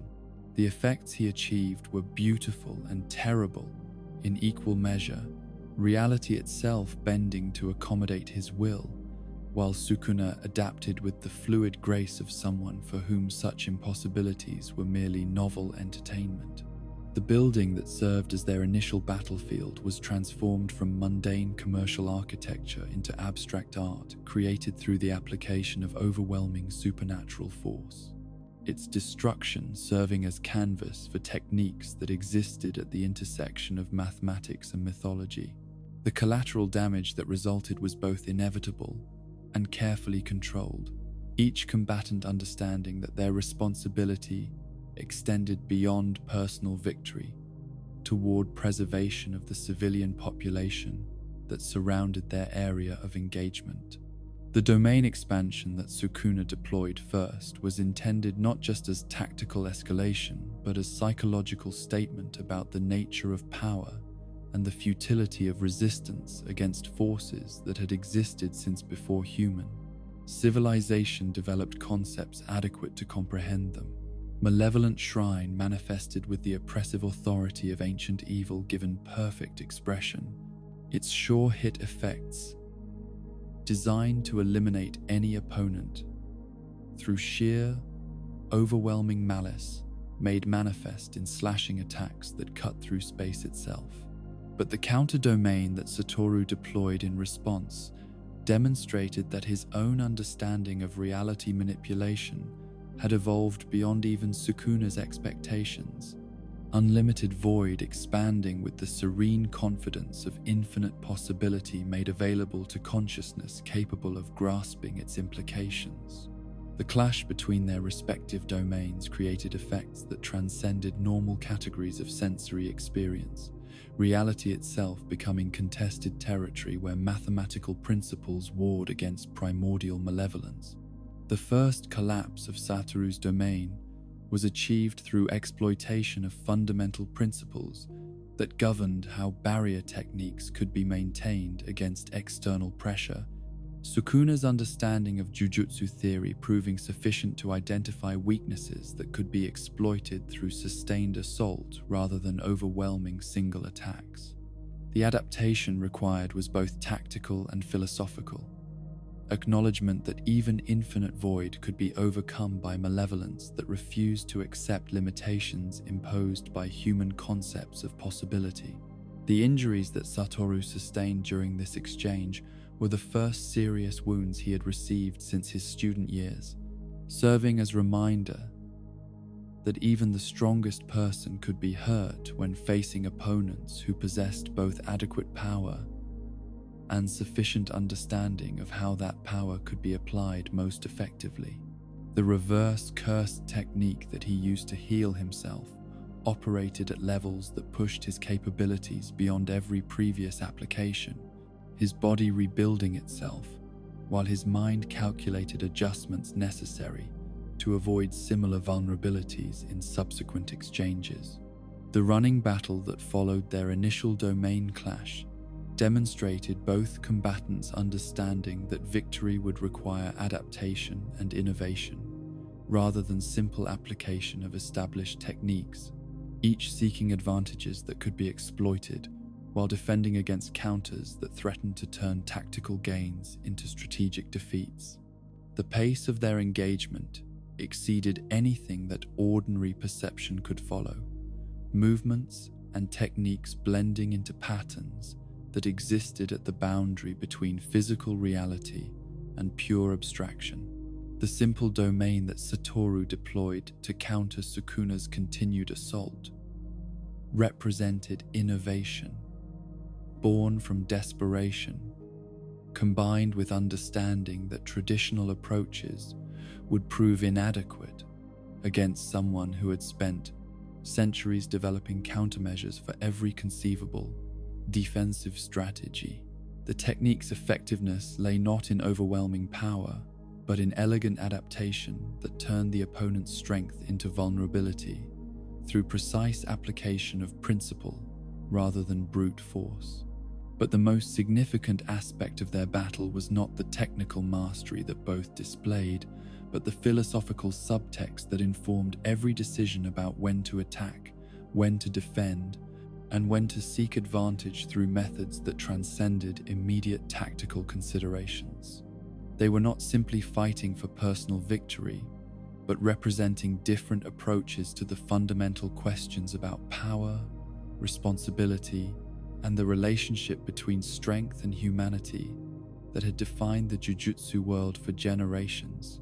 The second domain expansion that Satoru achieved through modification of his barrier's internal and external conditions demonstrated learning that had occurred through analysis of his previous failure, understanding that victory would require innovation rather than repetition of approaches that had already proven inadequate. The reinforced structure that resulted was both more durable and more flexible, capable of adapting to assault patterns while maintaining the essential characteristics that made unlimited void effective against even the most sophisticated opponents. The hand-to-hand combat that occurred within the clashing domains showcased physical capabilities that exceeded normal human parameters, while revealing how completely both combatants had integrated their supernatural abilities with martial techniques that transformed every movement into potential attack or defense. The violence was intimate and impersonal simultaneously, reflecting both the personal stakes that motivated their conflict and the cosmic forces that they represented through their individual choices and capabilities. The realization that Sukuna was deliberately avoiding use of the Ten Shadows technique that he had acquired through his possession of Megumi created strategic complications that forced Satoru to recalculate his approach, while understanding that his opponent was holding capabilities in reserve for reasons that might prove decisive at crucial moments.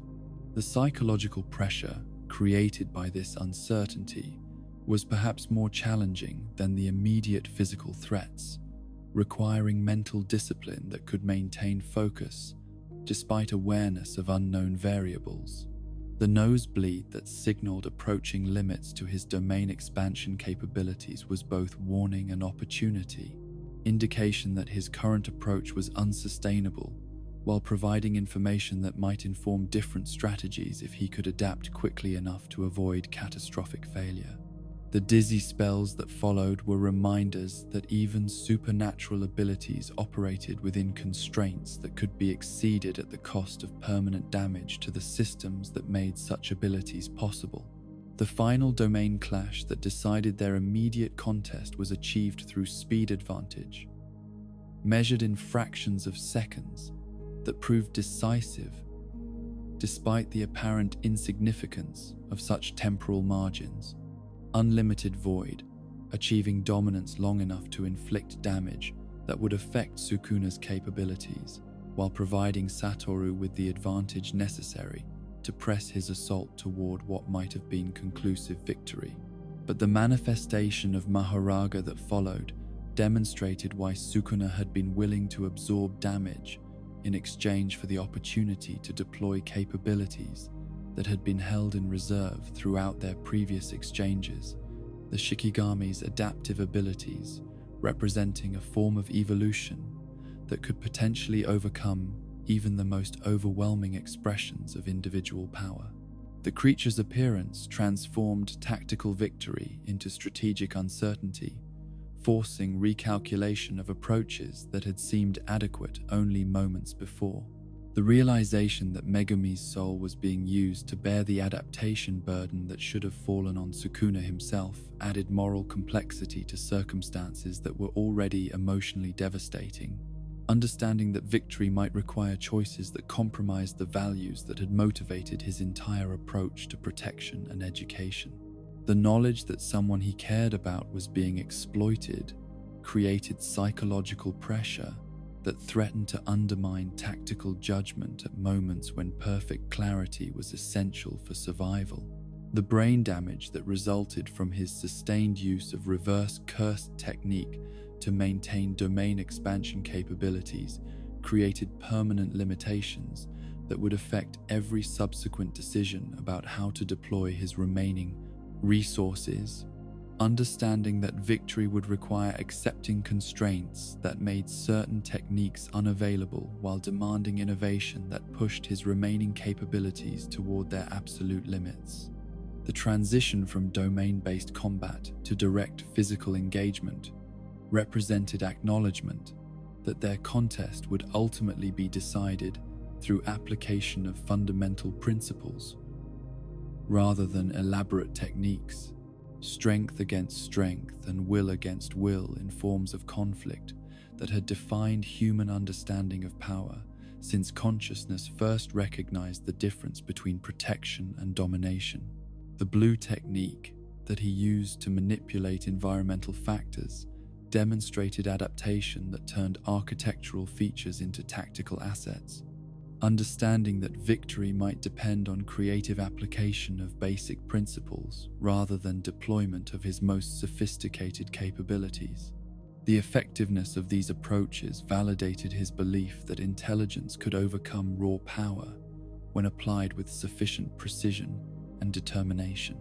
The black flash that he achieved during their exchange represented perfect integration of technique and timing that exceeded even his own previous achievements, the phenomenon serving as proof that human potential could transcend apparent limitations when circumstances demanded transcendence, and preparation met opportunity in moments of absolute necessity.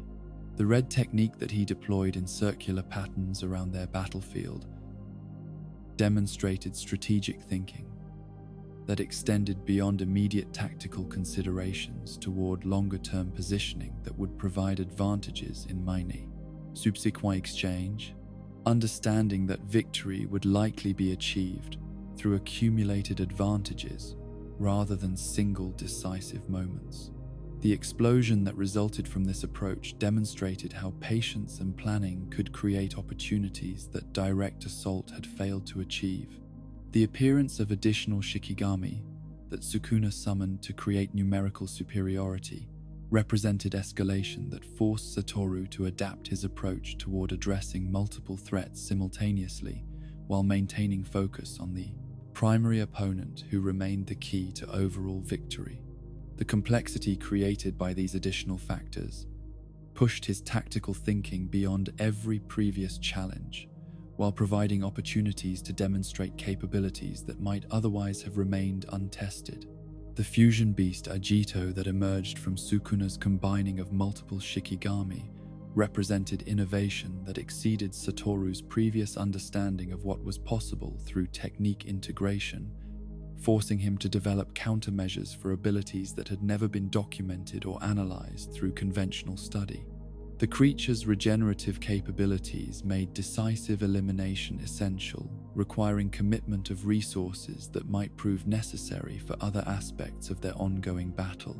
The unlimited hollow purple that served as his response to these escalating challenges represented the ultimate expression of his spatial manipulation abilities, technique refinement that achieved effects beyond anything he had previously accomplished, while demanding precision that left no margin for error in calculation or execution.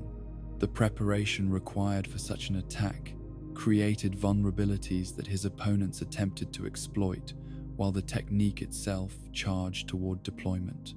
The incantations that he employed to enhance his techniques during their final exchanges demonstrated understanding that victory would require every possible advantage, traditional elements of Jujutsu practice that had seemed unnecessary given his overwhelming natural capabilities, proving essential when facing opponents who possessed comparable power, enhanced by centuries of accumulated experience and malevolent wisdom.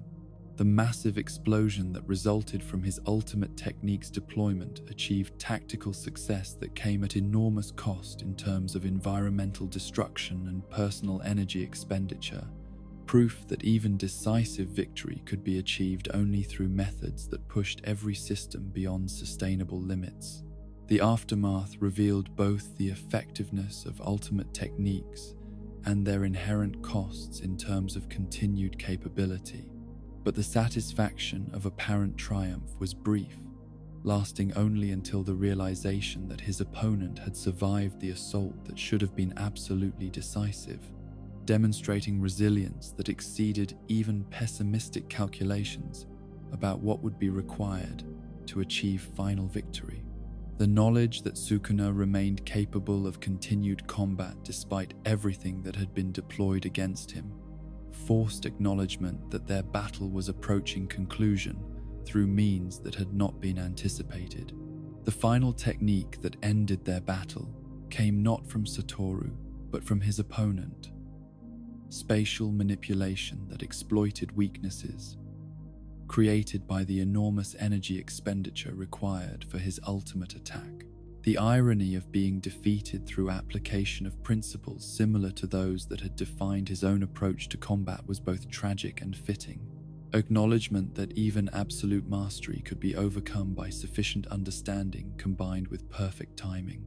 The moment of his death was characterized not by regret or fear, but by satisfaction that came from understanding that he had fought with everything he possessed while remaining true to the values that had defined his approach to strength and responsibility throughout his extraordinary existence. The battle had tested every aspect of what he had become, and while the outcome was not what he had hoped for, the manner of achieving that outcome reflected choices that he could accept without compromise of principle or purpose. The words that Sukuna spoke over his body acknowledged both the challenge that he had represented and the respect that such challenge had earned, recognition that their battle had tested the King of Curses in ways that validated the reputation and capabilities that had made this confrontation inevitable. The acknowledgement was both tribute and epitaph, fitting conclusion to a life that had been dedicated to demonstrating that human potential could reach toward heights that challenged even divine authority.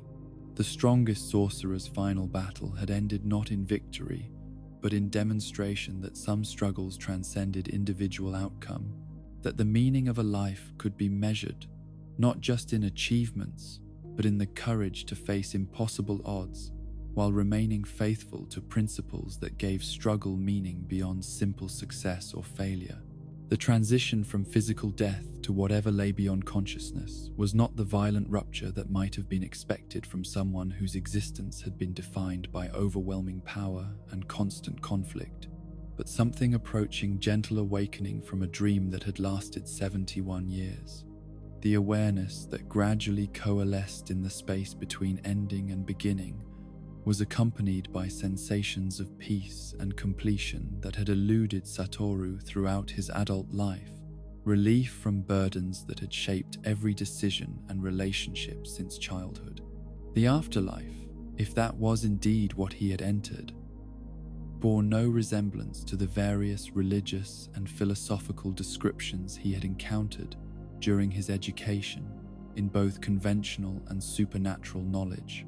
There was no judgment seat or divine presence demanding accounting for his actions, no punishment for failures or reward for successes, only a sense of continuation that transcended normal categories of individual existence, while preserving the essential aspects of consciousness that had defined his identity.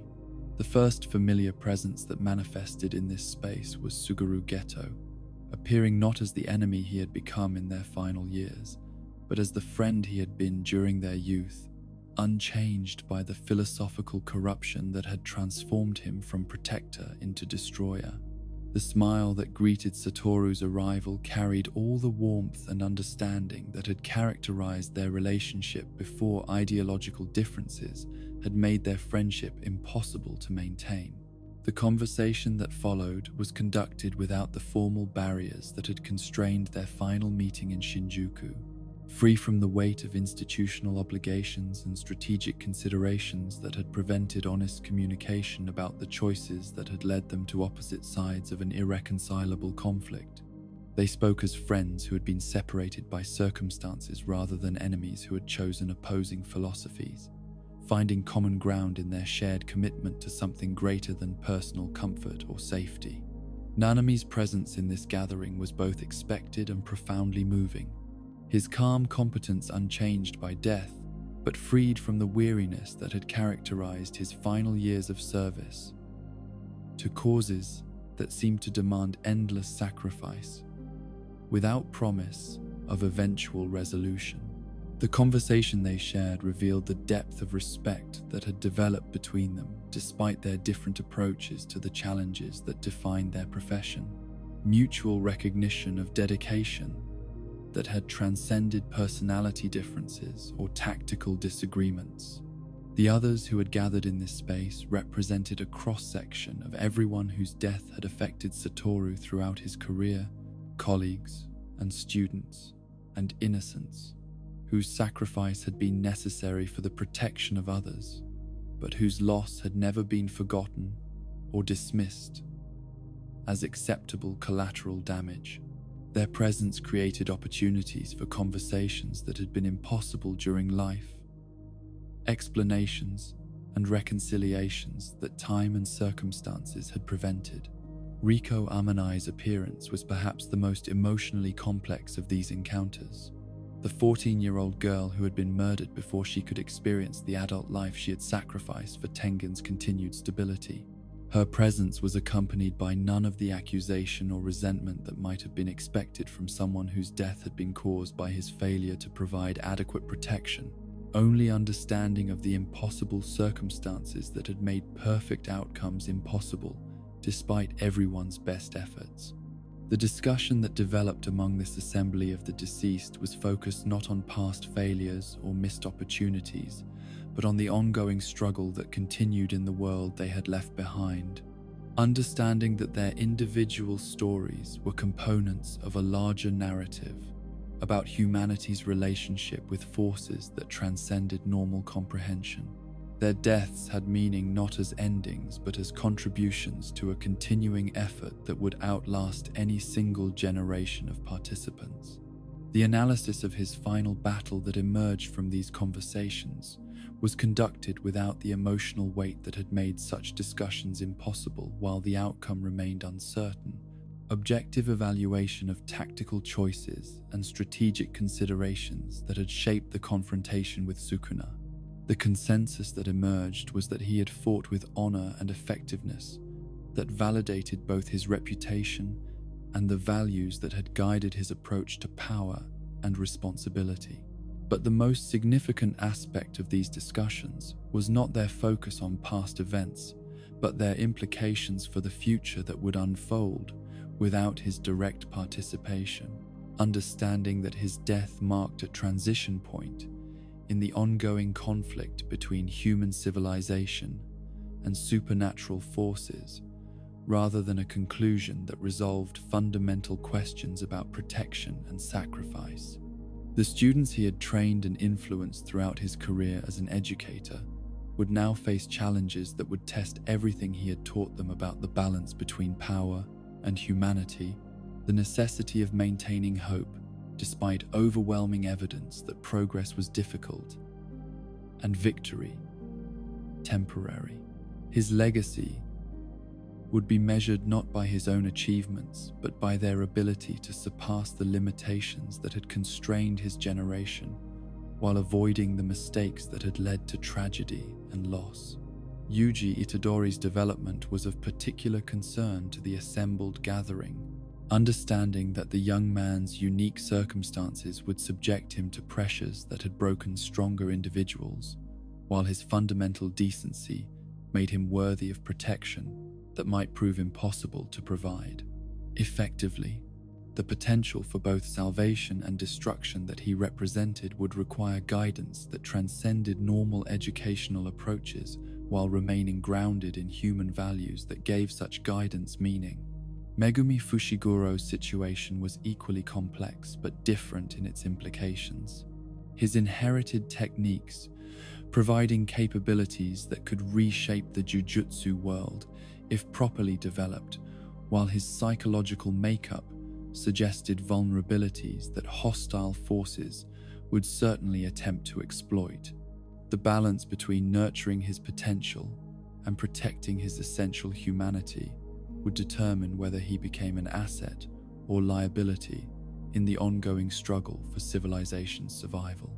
The broader institutional changes that would be necessary to address the systemic problems that had created conditions for figures like Geto and Kenjaku were discussed with the kind of long-term perspective that was only possible for individuals who no longer faced personal consequences for their recommendations.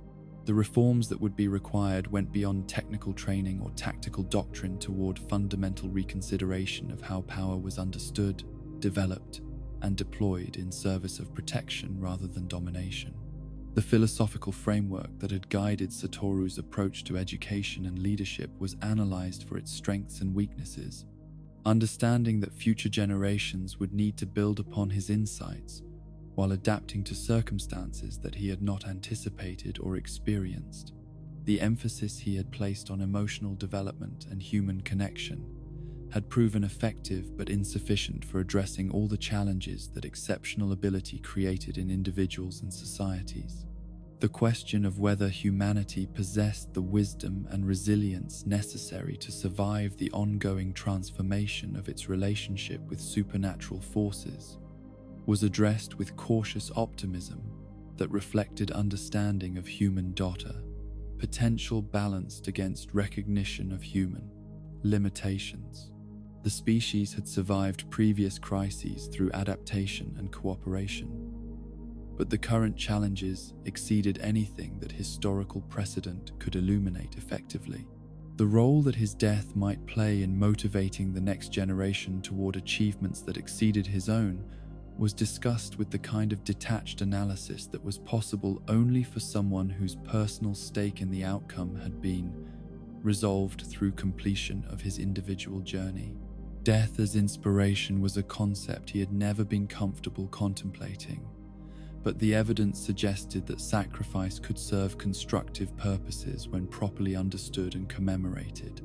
The technical innovations that would be necessary to address threats that had evolved beyond the capabilities of traditional jujutsu approaches were considered from the perspective of individuals who had contributed to the theoretical foundation that would inform such developments. The combination of ancient wisdom and contemporary understanding that characterized the most effective techniques suggested directions for future research that might produce solutions to problems that current methods could not address adequately. But perhaps the most important insight that emerged from these conversations was recognition that individual strength, regardless of its magnitude, was insufficient to address challenges that required collective action and shared commitment to values that transcended personal interest or tribal loyalty. The strongest sorcerer's greatest contribution had been demonstrating that power was most effective when used to nurture other sources of strength rather than attempting to solve every problem through direct application of overwhelming force. The peace that settled over Satoru as these discussions continued was not the peace of resignation or defeat, but the peace of completion, understanding that his existence had served purposes that extended beyond his individual consciousness, while contributing to something larger and more enduring than any single life could encompass. The burdens that had shaped every decision throughout his adult years had been lifted not through abandonment of responsibility, but through successful transfer of that responsibility to others who were prepared to carry it forward. The transition toward whatever came next in this space beyond normal existence was accompanied by growing awareness that death was not ending but transformation, consciousness evolving beyond the constraints that had defined individual identity, while preserving the essential contributions that such identity had made to the ongoing project of protecting and nurturing what was valuable in existence itself. The final insight that came to him before awareness shifted toward forms that transcended individual perspective was recognition that love had been the force that gave meaning to power, that every technique he had mastered and every battle he had fought had been expressions of commitment to protecting what he valued, rather than demonstrations of personal superiority or achievement. The strongest sorcerer had been strong not because of his techniques, but because of his willingness to use those techniques in service of others, even when such service required sacrifices that included his own existence. The gathering that had welcomed him to this space began to disperse, as individual consciousnesses moved toward whatever destinations awaited them in the continuing journey beyond physical death. But the connections that had been renewed and the understandings that had been achieved would persist in ways that influenced the ongoing struggle in the world they had left behind. Death was not separation, but participation in different forms of service that transcended the limitations that had constrained their contributions during life. The students and colleagues who continued the work that his death had interrupted would discover that his influence persisted in ways that went beyond memory or inspiration, that the foundations he had established and the principles he had demonstrated would continue to provide guidance, even when direct communication was no longer possible. The teacher had become teaching itself. The protector had become the protection that enabled others to develop their own capacity for safeguarding what they valued. The legacy that would define his impact on the world was not the power he had wielded or the enemies he had defeated, but the people he had influenced and the values he had embodied throughout his extraordinary existence. The strongest sorcerer's true strength had been his ability to remain fundamentally human despite possessing capabilities that transcended human categories, to use godlike power in service of human values, rather than allowing that power to elevate him beyond concern for the welfare of those he was sworn to protect. The peace that accompanied this understanding was complete and lasting, recognition that every choice had been made with integrity and every sacrifice had served purposes that validated the pain and loss that such sacrifice had required. The burdens had been real and the costs had been high, but the results justified both burden and cost through their contribution to something greater than individual existence, something that would continue long after individual memory had faded into the larger story of humanity's ongoing struggle to protect what was precious against forces that sought to destroy it. The strongest had found rest not through abandonment of strength, but through its complete expenditure in service of others, transformation from individual power into collective potential that would serve future generations in their own confrontations with whatever challenges awaited them, in a world that remained dangerous but also remained worth protecting, through whatever sacrifice such protection might demand from those capable of providing it. And so the infinite vigil draws to its peaceful close. The blue eyes that once held back darkness itself finally granted the rest that had eluded them throughout a lifetime spent in service to others. Satoru Gojo sleeps now in realms beyond our comprehension, his consciousness merged with forces that transcend individual identity while preserving the essential love that gave his strength meaning. The strongest sorcerer has become something greater than strength, a legend that will inspire generations yet unborn, a teacher whose lessons echo through every act of protection and sacrifice. In the world he left behind, his students carry forward the light he kindled in their hearts, understanding that true power lies not in overwhelming technique, but in the willingness to stand between innocence and harm, regardless of personal cost. The void he occupied through spatial manipulation has been filled by bonds stronger than infinity itself, Connections between people who learned from his example that isolation is not the price of strength but its antithesis. Rest now, wanderer of the endless spaces between atoms, guardian of gaps too small for evil to enter. Let the limitless technique that defined your existence expand one final time to encompass perfect peace, while those you protected remember that the strongest among us are measured not by what they can destroy, but by what they choose to preserve.